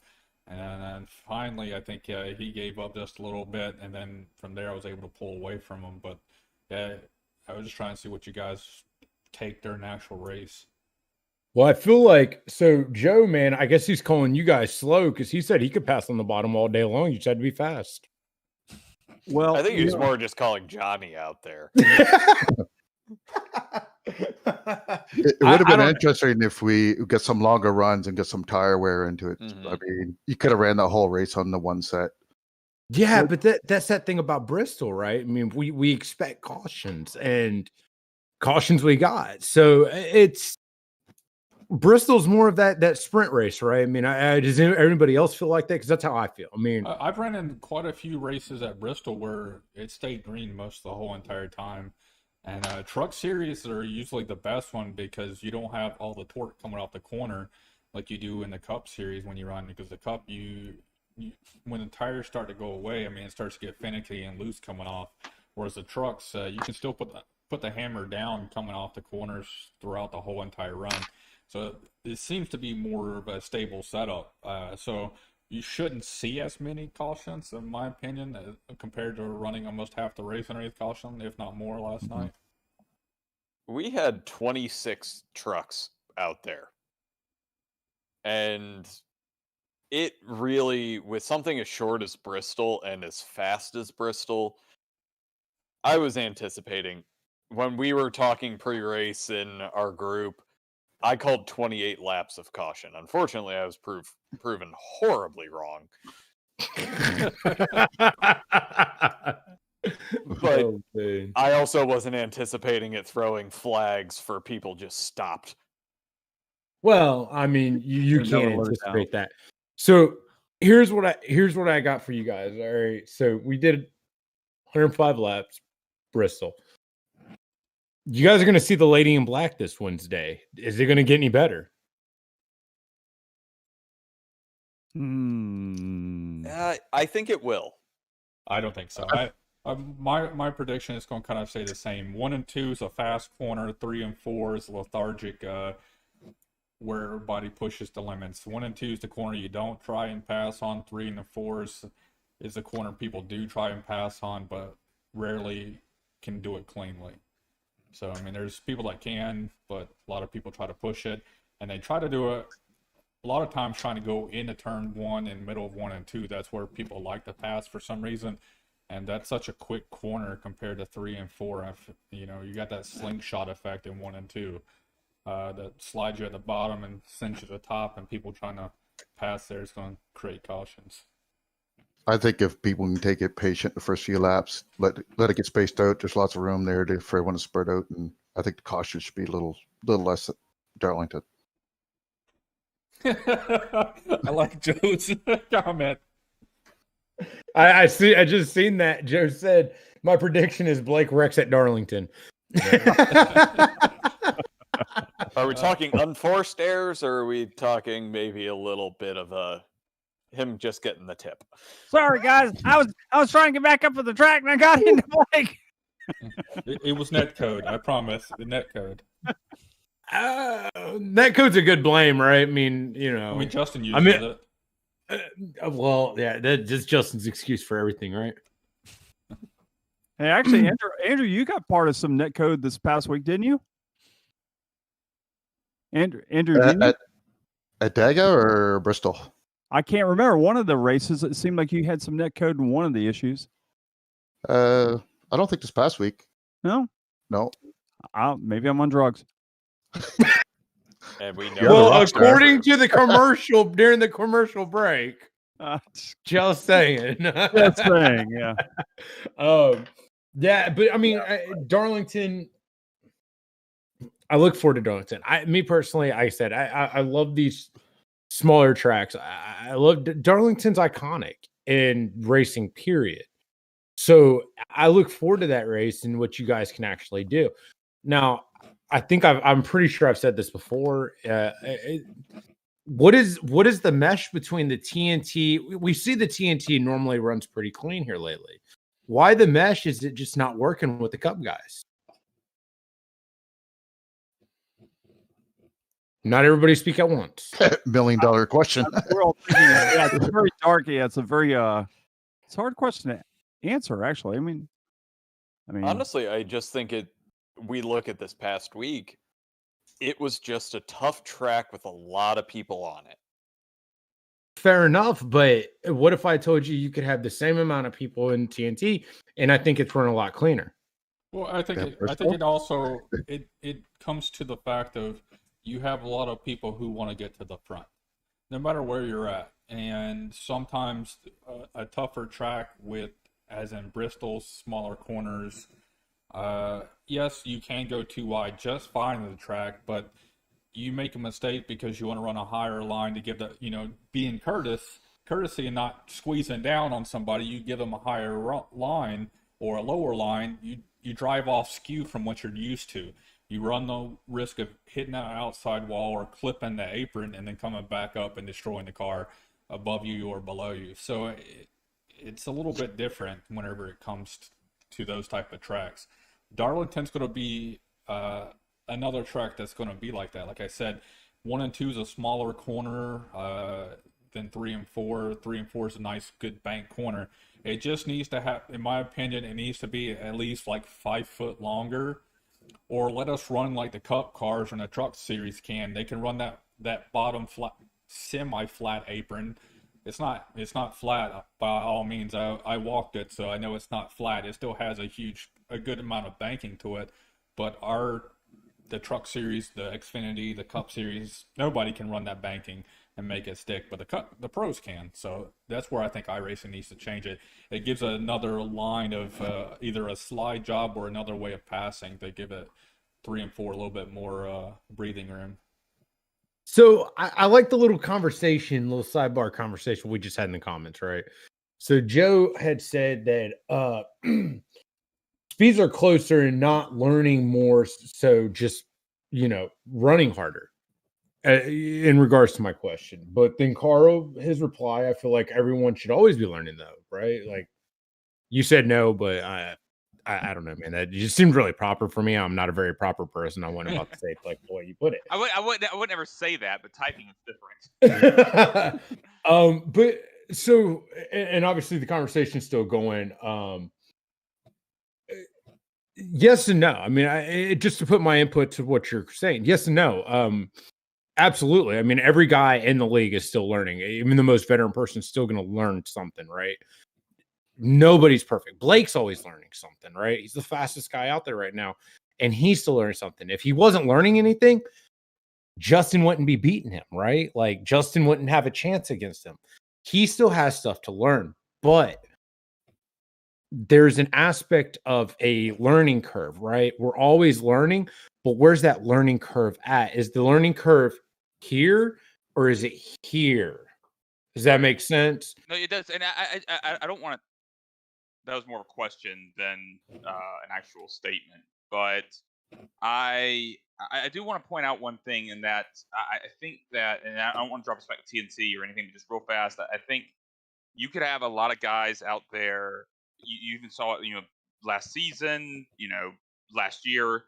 There were a lot of guys out there who thought, I can win every race, and everyone in the field thought that. And we had, I think there was one race last year we had like 70 cautions out of 100 laps, which was embarrassing. And I think sometimes you just have to kind of acknowledge, like, I'm not the best car tonight. I'm not saying that Joe's not saying that, but I think sometimes there are guys who are like, I'm going to go push it and get out there and win. And I think TNT's kind of grasped onto the fact that some guys are going to run in the back, and that's okay. We're going to kind of race amongst each other.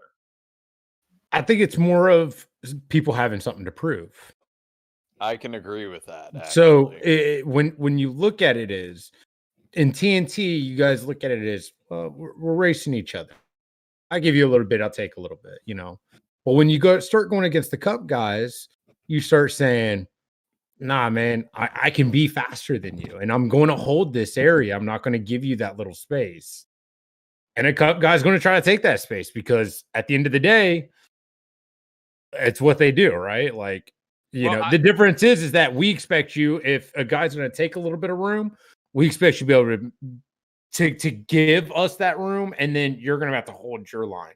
Because at the end of the day, what's always preached, we have to make the safe pass, right? The faster guy has to make the safe pass. Yep.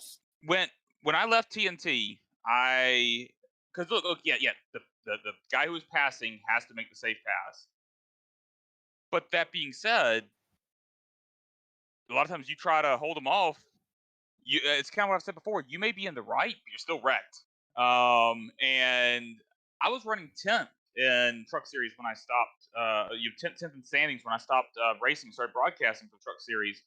And that wasn't because I was running up front or anything. I don't think I had a single top 5 all season. It was because I was lifting and let people pass me because I knew that there were so many people out there that I could not beat. Like I don't think it was. I don't think I am one of the 10 best drivers in Truck Series. I think maybe I would fall outside the top 15, but I was in the top 10 in points because I was letting people go by and not racing that hard and just trying to get the best finish I could. Well, and words of wisdom from the sausage here. Consistency is key, okay? Consistency is key. With that being said, as we spoke before, Darlington, 88 laps. Once around the horn, let's get it. We'll start with Adam.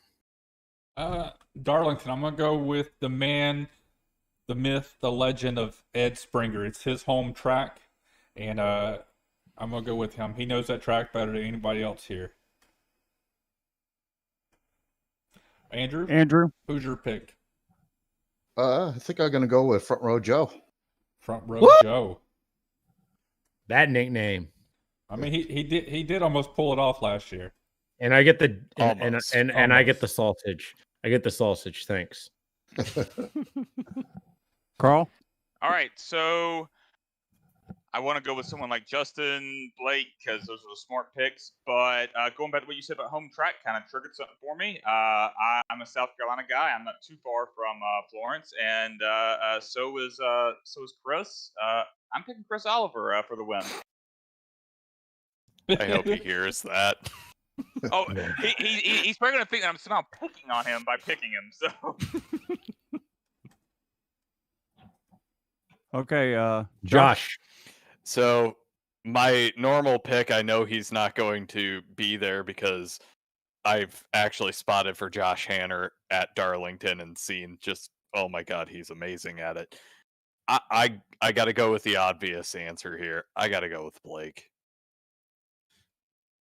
The Woo. Not. Yeah. I'm taking the Woo. I've seen this dude run Darlington. And that's my nickname, FYI, Carl. That's I give him by Randy. The Woo. The Woo. And that came from where? Adam the Woo. He is that came from freaking Marshall. No, that was Randy. That was No, all. it's for Was me. it? I thought Marshall called you No, Woo, and then everybody no. picked up on it. No, No. it's for me. It was because when we were broadcasting TNT races, he got me confused with a YouTube channel apparently of somebody else named Adam the Woo. I did it on purpose, dude. Hey, No, Here's I- my Joe host- Dinsmore said co-host, my Adam prediction Woo. again. Blake Rex. Oh, Some hate out there for Blake Gordon. yeah. All right, Sounds like Randy. the RDL again. I'm going to. Oh God, this is so hard. Pick yourself. No, I'm not picking myself because this is not one of my better tracks. Pick Johnny Well, Downey. Johnny Downey. I'm using different pedal. I'm using that software that you guys talked about before. Johnny Downey. Johnny Downey. I'm not picking Johnny. I don't think Johnny's that good here. Well, it was a joke because he wasn't racing, but damn, shots fired. I just don't think he's that good here. Now, I could seriously pick Andrew. I mean, Andrew, I've seen Andrew run this track before. I know he's fast at it. But I think I'm going to go with the same pick that Andrew did go with. I'm going with Joe. Well, with that being said, we're going to cut to a short break. When we come back, we're talking Cup. This would be a short break.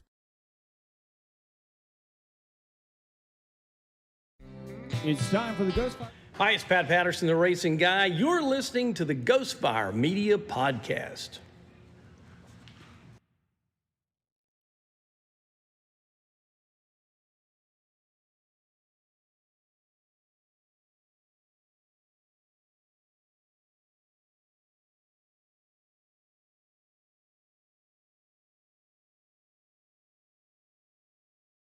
One, three, two. All right. Well, apparently we're back after 1, 3, 2. All right. And that's what happens when you drink alcohol. You get a little dyslexic. We're back. That's just the way I count. We're It's gonna- North Carolina math. Fair enough. Go look at the stats. Fair enough. We are talking Cup here, and Talladega. God, I love Talladega. Talladega is fun. I loved it for the been there for 99% of that race. You know what? It is what it is. All right. Andrew, this is where we get to talk to you, buddy. Heck of a run. Now, if I am thinking correctly, you were fourth. Yeah, fourth. Yep. See, I just pulled it up too. Yeah. Great run from you, man. I think that's your highest finish this season. Correct me if I'm wrong again. Yeah, it's first top 5 this season. Yeah. Now, awesome, man. Congratulations on that. First, we're in Cup now, so now I can pick my bone with you. We're going to go back to week 2. Oh, damn. He's got a really big ball. We're going back. We're going back to Daytona Road Course. What did you do to me, running me to me as we went into that S corner? I don't even remember it. Obviously, Larry does. I have not forgotten about this. You were so irrelevant to his race. He does not. He just forgot it. I know, right? I was Larry. like, consistency is key, and I slowed down, and as I go to turn down, I get slammed by the 77. I was like, fudge. Apparently, you were too slow going into that corner. It's your fault. That is the story of Larry's life. You know what? Fair enough. Hey, but seriously, in all seriousness, man, Talladega, what a heck of a run by you, man. Awesome run. How did the race feel? What worked for you so well in that race? What was the strategy? What worked for you to get that top 5? Really, it was the green flag pit stop that got kind of split the field up a bit there, and I happened to be with my teammates, my brother and Tim, so we just kind of worked together from there. I hate the track, so I didn't have much hope for it, so I was surprised with fourth. Nah, it was a killer run, man. Obviously, when we go down and we pick guys, we want to pick guys for the show that hasn't been on yet, and right now, and we try to pick people that's got their best finishes, man. And you were a no-brainer for this one. I mean, you know, like I said, top 5, and it was awesome to see. It's fantastic to see. Somebody had made mention the amount of, I think it was you, Carl, the amount of our friends from the north that we have that actually race in these series. What is it that just sparked you? Avid listeners. I know you tell us all the time. You listen to all the podcasts and everything like that. We know you're a truck driver. Yeah. So at least it gives you, hopefully, it gives you something entertaining to listen to in the truck. Yeah, it gives me something to listen to rolling down the highway.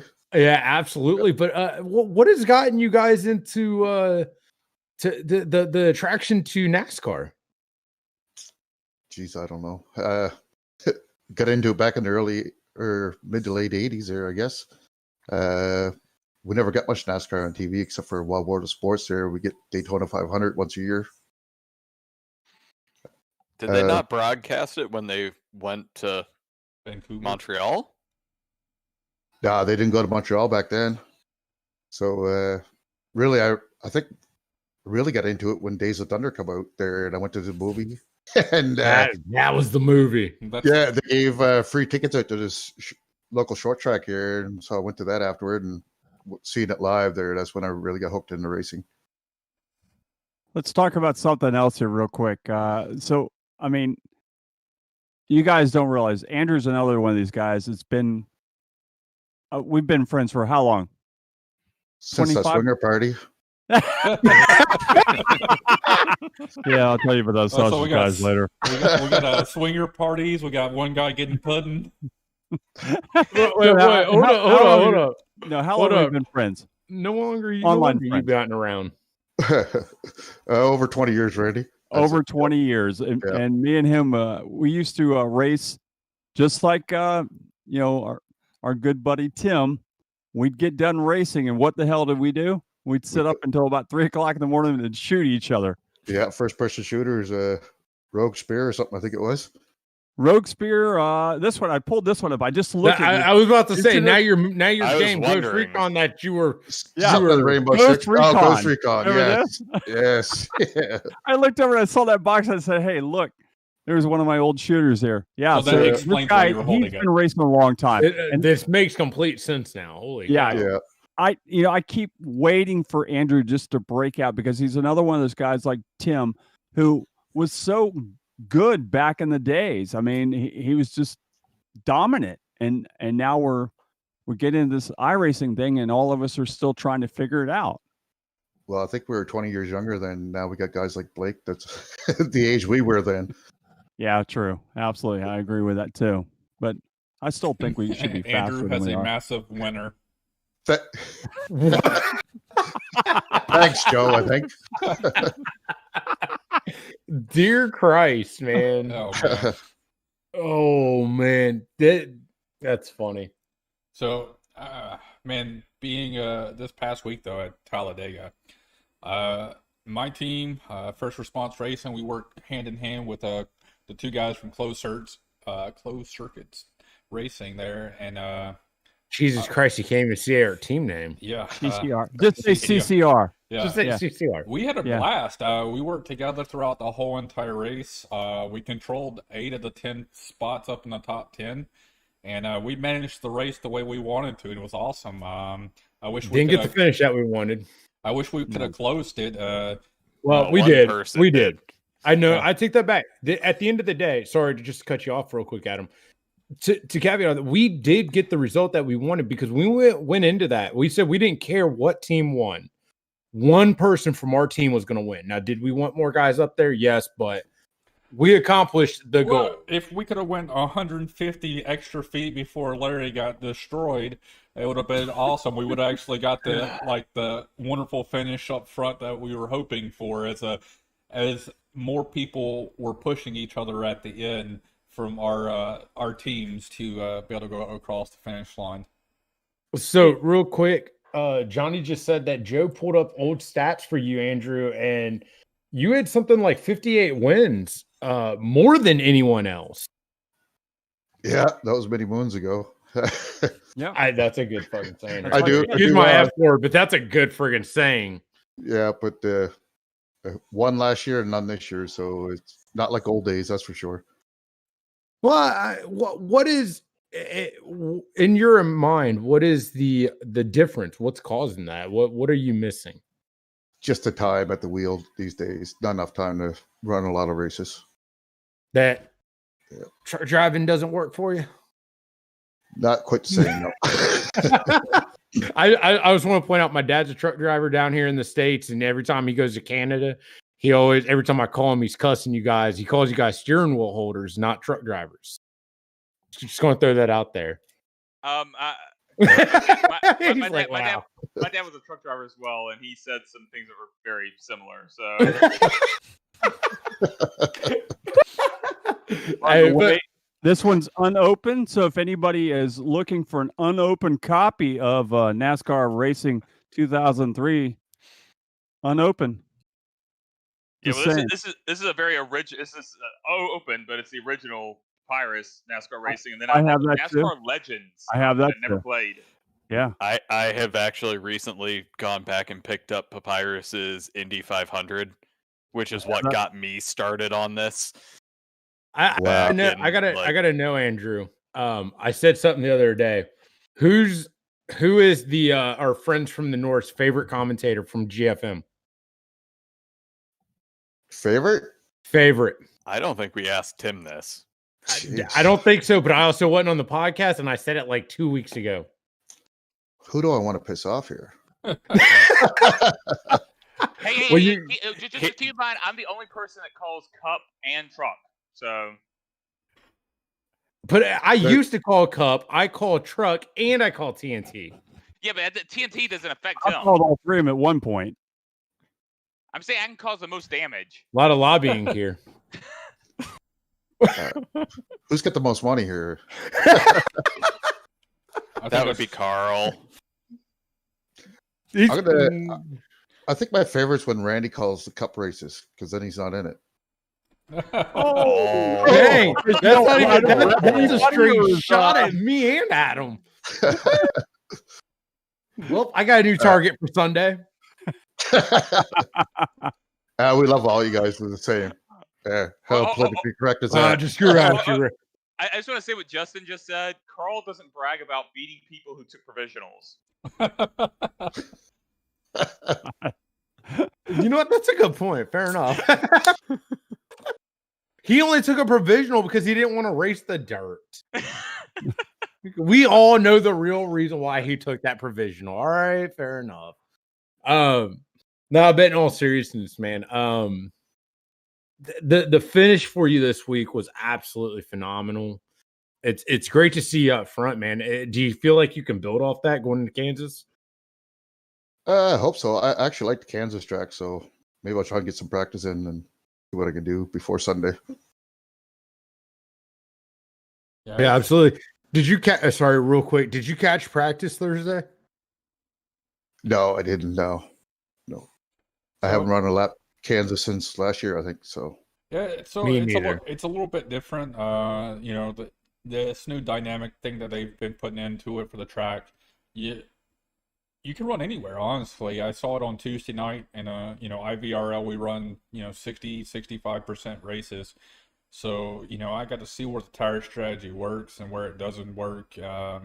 So instead of it being an outside lane only type where it was last year, you could run the top, you can run the middle, you can run the bottom, you can hook it anywhere. It's just about throttle management whenever you do get into it. So that's where it's going to be key. It's loose.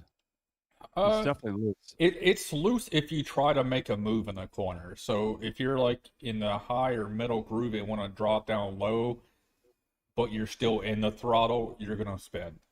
We saw many people try to do that, or it's going to try and come around. You're going to have to let up and lose a ton of time. So it's just you're not able to go top to bottom without giving up time to do it. So Andrew, let me ask you, since Larry's not here, let me ask you something. What do you think is going to be a good time for this, like qualifying and race? Jeez, I got no idea. It's been so long since I read it. Maybe Adam will know. He just ran Adam, Adam. What's that? Sweet what do you think the time's going to be, like 30, 31, 32? Sorry. It was hard to say. Tuesday night was a finicky one, and trying to get it right is the key, and it's going to be hard. I mean, everybody's going to vary. Okay. So we'll find out, I guess. So wait, are we on Kansas? Yeah, we're talking about Kansas. What times, wow. like what were, maybe pole speed, average speed during the race? It'll be interesting to see. I mean, I'm one of those guys that, I like to run laps by myself. I don't really want a lot of people on the track. Kind of want to do it on my own. And at the exact same time, you don't really know where you stack up. I mean, I can sit there and say, "Hey, Justin, what's your lap time?" All right, that's your lap. But what's Blake's lap time? What's Joe's lap time? Well, okay, is that their hot lap, or are you guys able to consistently? You know what I mean? Like, getting these lap times can be very finicky if you don't know an average. Just my opinion.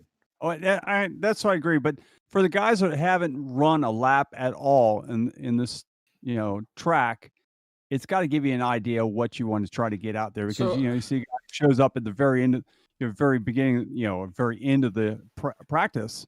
Like we saw last week, a couple guys just showed up with just a couple of laps. So here, I pulled up IVRL's race results from Tuesday night, and during the race, the fastest time on the track was a 30.132, and everybody else is kind of underneath the 30.5 blanket there for their fast time. So that's where you're probably going to be shooting for your qualifying, is a low 30 second. So anything closer to that point, because I mean 30.132, I mean that's going to be during the race traffic, so who knows what type of thing that hit it. And that was done by Will Cannon. So our leader of the race, who won, led 131 laps, did a 30.149, and his average lap time was 37 seconds. So I mean, your times do fall off pretty quickly there. It's a abrasive track, and they do come off pretty quickly over the long runs that we did. I gotta know, Andrew, how you feel, man. About not too bad right now. But and those Bud Lights will do that, all right? Yeah, right. That and medication, so good combination. Nah, with that race, how do you feel? Do you feel comparable compared to the likes of we'll say the Joe Dinsmore or Justin Anderson or Blake Gordon or Randy Pepper? Or... Don't put me in that group, please. I'm just looking to crack top 5. That's a good run for me. And that's admirable, right? I mean, it's kind of like with what Carl said earlier. If you can, he wasn't even running top 5s, but top 10 in points, right? Like you hadn't finished any, but just being consistent got you to that top 10. And ultimately we're all fighting for the chase. Yeah, absolutely. Yeah. My finish could have been a lot lower this year than it was last year. I don't know why, but a lot of bad luck and a lot of stupid mistakes. Like running Larry off the track the second race at Daytona Road Course. No mistake. Just let it go. he said no mistake there. Were you wrecked by your brother? You were just too slow going in. I'll take that. I'll take that all day long. I'll take that all day long. And the schedule coming through, Kansas, Darlington, Dover. Then we're going to see Coda week off, Charlotte, Texas. What in your opinion, what are your favorite tracks? Are we talking 1.5 mile, super speedways? Do you like the short tracks? What makes he doesn't like super speedways? All right, so speedways. I really used to love short tracks. I used to be really good on those, but I still love them, but not as good on them anymore. But so short tracks and road courses are a lot of fun. I enjoy those. So look forward to Coda. I haven't run it yet, but it should be fun.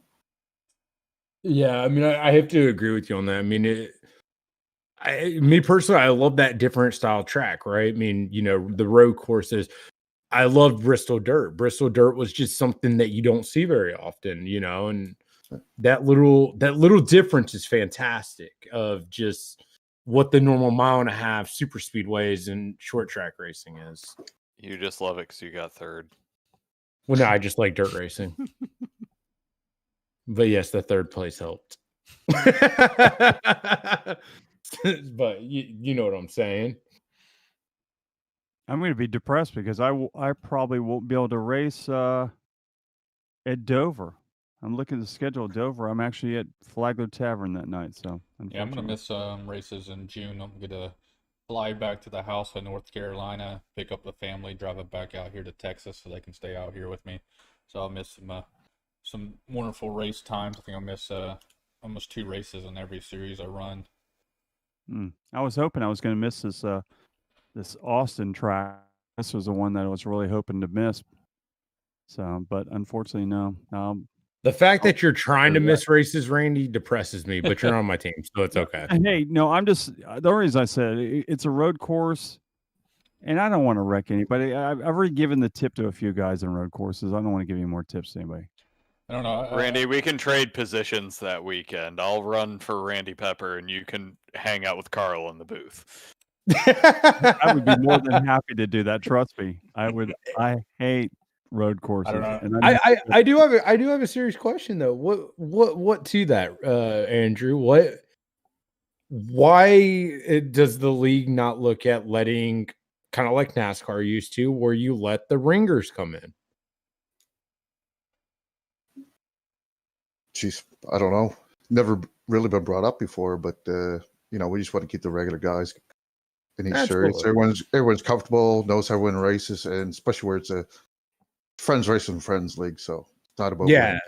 But I mean, and I bring that up, and I say that because I mean it would bring out a more diverse crowd and keep the races fuller for these tracks that some guys that don't want to race, whether it be the road courses, dirt, or something like that. Well, I just want to say one thing about the NASCAR thing. There is with the road course ringers that would come out. That was primarily for team points, which that's why you don't really see the ringers anymore. It wouldn't really make much sense here because it'd be just like an individual missing. But we do have team championships. That's true. You got to remember that is an aspect to the league. So there is some sort of aspect to it. Now, like Joe said, it was a great answer, Andrew. But it's just something that I've always wondered. Like, I mean, I know that there was a massive hoopla just in FRR's chat when it came to the dirt course, and guys not wanting to run dirt. Well, cars aren't meant to run dirt. Well, NASCAR's running dirt. Well, it doesn't matter. These aren't meant to run dirt. Yeah, I know we talked about it in our min chat there too, whether to run it as dirt or. I think my whole concern is the fact that it was just released like Coda. Coda has been out for 5, 6, 7 weeks now. You've had plenty of opportunity to change it, and they haven't changed the setup. It was only out for like a week and a half, and within that week and a half, they went from a badass setup to a shitty setup. And that's where I was saying it just didn't have that time to mature enough to be stable enough to run. That's where I was trying to point out on the aspect versus like Coda. I loved it. I personally loved the dirt track. If I didn't have the incidents on both Tuesday and Sunday night, I would have been up front vying for a win on both of them. I wanted to run it. Real quick, hold on, real quick.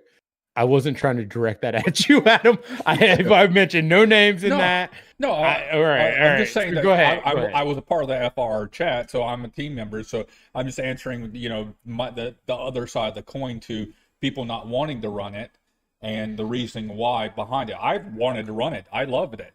I found the groove. It worked for me, and I wanted to run it. But I understand other people's thoughts of why not just because they don't want to run it because it's dirt, but the whole iRacing just threw it out there and then fucked the whole setup. Well, a lot of guys were bitching because it was dirt, but go ahead, Carl. So I was just going to ask, there's a lot of people that are, because I've heard it as well, like, people complain because, these cars aren't meant to run on dirt, or they're not meant to run on a road course, which I mean, is accurate. But if my question is kind of an open question, if everybody's running on, an equal playing field, it's everybody's having to deal with it. Why is there a problem with that? Exactly. Carl, and that was my biggest argument through everything. When it comes to dirt, when it comes to road courses, you're not dealing with it alone. This isn't a disadvantage to one person. This is something we all have to adapt to, right? So either A, you go to the challenge, or you come up with an excuse why you don't want to do this. And that was my fight through the whole thing. It's not, hey, well, iRacing's putting you at a disadvantage. It's putting the league as a whole as a disadvantage, right? But at the end of the day, we're going to see Cup guys do this. Let's freaking do this. I mean, they ran it in iRacing too, right? They get paid millions. I don't. They have to be there. True. Well, announcers get paid a lot of money to do what they do too, and I haven't seen a GFM, check here on my desk yet. Well, I mean, it's gone into Restream. Don't worry, buddy. Restream and SDK. Yeah. Right. In TNT, when we were originally going to run street stocks before we had to switch to ARCA, I mean, there was talk about us running a dirt course, and I would have probably finished last on a dirt course. But I enjoy seeing like people like your Larry Patricks of the world who don't run well at other courses, but can finish third on the dirt course. I finished fifth at Daytona Bowl. So Larry has 2 top 5s this season. Larry the Sausage Patrick. It's fun seeing people who don't normally spicy run sausage. All right. No, I think it's a great change of pace. And you're gonna see the usual suspects in those situations rise to the top, but at the same time, if you see it on the schedule and you're in a points race for the entire season, you're going to put in the time to make sure at least you're mitigating the damage. Well, and like in TNT, like if we were to run a dirt race there, what if we find out that David Wright is like an incredible dirt racer, or Tom Stevens, There could be someone that's lurking in the back that might be really good at dirt, and I mean that's what we got to discover with the Cup Series running there. GW Wright will get a win by the end of this season. I can agree with that. Yep. Calling it here now. I think it'll be Talladega. He actually ran pretty well last night. Last night. I think there's somebody within the AOL. I can't remember who it is that actually runs figure 8. I can't remember seeing it. It was when somebody joined in the past few months. I can't remember who it is, but they get the big cojones trophy from me because I'm not brave enough for that. That's also probably the richest person because they have to repair their damn car after that. Didn't we actually run in the off season? We ran some figure 8 races. I know I ran in 1 or 2 of them. Yeah, that was a fun race, and it was probably one of the most fun races we've had. Hilarious. We should do another. Hilarious. Yeah, definitely. Yeah, Andrew, you have to join us for that one. Figure 8 and dirt. If they had it, that would be great. If that's happening, I'm down. In monster trucks, I want to be able to crush some other cars. Nah, man, I want the carnage. Let's everybody cars. That would be fantastic. We do the stadium trucks. Hey, so I know this is veering. How many of you guys have actually run the stadium trucks in iRacing? Oh man, it's a blast. I actually had a lot of fun on them. I like them. I need to purchase some of the actual full-length tracks and start working my way up. They're fun. I got my D class just because of trucks. You tried it once? Tried it once, yeah. Didn't like it? It was the low pirate ones, and I forget. It was a track you needed a handbrake, and I didn't have nothing set up for a handbrake, so. Oh man, you don't need no handbrake. Throw that bad boy. Pop that clutch, man. Good to go. I'll tell you what, man. Them stadium trucks are an absolute blast. That is some. I think actually, and he's listening right now, so I'm going to call this out. Me and Johnny Downey got into an official race together, and I spanked him in the trophy truck. So I'm gonna call that out right now. I got a win in one of them. I think it was at the Daytona one. I've gotten a win in one of them, and it was Daytona that I do believe I just beat the ever-loving P out of him. Use your clutch as a handbrake. Exactly. Yeah, that's what I'm saying, Joe. Yeah, you gotta push that clutch in, man. Rev that motor and just pop that clutch, and it's a blast. But anyways, we just heard from Cup. Went to truck. Right. Let's go ahead and talk Kansas. Kansas? Do we need to go around?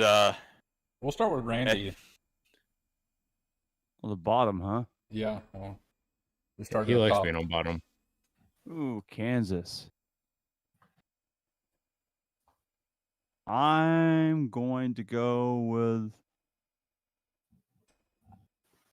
Josh Hanner. Ooh. Hey, real quick before I throw my pick out there, Johnny said, "Oh dang, I got taken out by another truck." And you're gonna say he spanked me, Johnny. You call a moose, you call a deer, man, and guess what? You got spanked, buddy. And most people just say a spade, but it's cool. You just said some weird terminology there. We got our friendly friends from the north, man. I'm gonna throw it out there. Kansas, huh? Marshall Hall. That's a solid if he pick. shows up. Yes, Mr. MIA. That he is one of the flakiest people, but that dude is super. Former teammate, super fast when he shows up. He loves the mile and a halves. He does too, man. And if he practices, by the way, since you not to practice and complain about the setup. Sorry, Josh, go ahead, man. All right. Just because I'm doing it until I finally get it right, Mr. Steve Gottschalk. Steve, if you're listening out there, I'm going to need you to give this man one. Good pick. Yeah, that's a great pick. Steve finished 4th at Kansas last year. I'm going to pick the person who finished 3rd at Kansas last year and also had the fastest lap of the race. I'm going with Justin Anderson. Andrew? I got a couple prediction for this race. Ooh, I like this. Let's hear it. I'm going to go 4 cautions. Oh, Blake wrecks off the nose of Joe. Oh, I love it. Hey, the crap talking early. I love it. Right. I gotta agree with Josh. Steve Gottschalk. I'm gonna go with his teammate, Dan Shirley. Dan Shirley's been up there, just hasn't had the good finish that he needed to, but I think he's gonna pull it off this week. It's been 2 weeks in a row. We've got to talk to him afterwards. I won't disagree that I want to see it happen too. Great guy. I wouldn't mind seeing it myself. Well, I think that about does it here, man. That was good picks. Solid show, Mr. Pepper. All right, folks. Thanks for watching tonight. Don't forget you can, if you want to listen to it back to any part of the show, you can either watch it on YouTube once again or Twitch, or you can listen to it in your car on Spotify. It'll be up on in about an hour or so, and you can listen back tomorrow as you're on your way to the beach, as I am. So from the whole Ghostfire media crew and Andrew up there watching from Honorary member from the Great White North, we're out of here. Thanks for watching the Ghostfire Media Podcast. We'll see you again at the track starting Tuesday night with the IVRL. Really quick. Sunday night. Really quick. Oh, Sunday night. Sunday nights first. Really quick. Mikey Keller, thanks for the love, man. 95, 45, 25. What's that? I said Mikey Keller giving love to the 95, 45, 25. He had You're to, Should I add- tell you who excited the, because that should I includes tell you your who the number. drivers were for that? he had to put in 25 You're- the third time you're you not put in one there. of them. You weren't in the first You're not two. one of them. Where's the 12? You're not one of them. Where's the 77? Yeah, where's the 77? You know, hey, I'll tell you what. Hey, Andrew Burgess, he deserves that. Actually, yeah, Andrew, most wins of anybody. Most wins. And So- real quick, Johnny Downey, pee off, man. Hey guys. he said Larry will wreck out Sunday. Pee off. Oh my. He's All right, guys. probably not wrong. Sorry, Larry. From all the Ghostfire crew, hey, thanks for watching and listening, and we'll see you next time. So long from the Sunshine State. Hi, it's Pat Patterson, the racing guy. You're listening to the Ghostfire Media Podcast.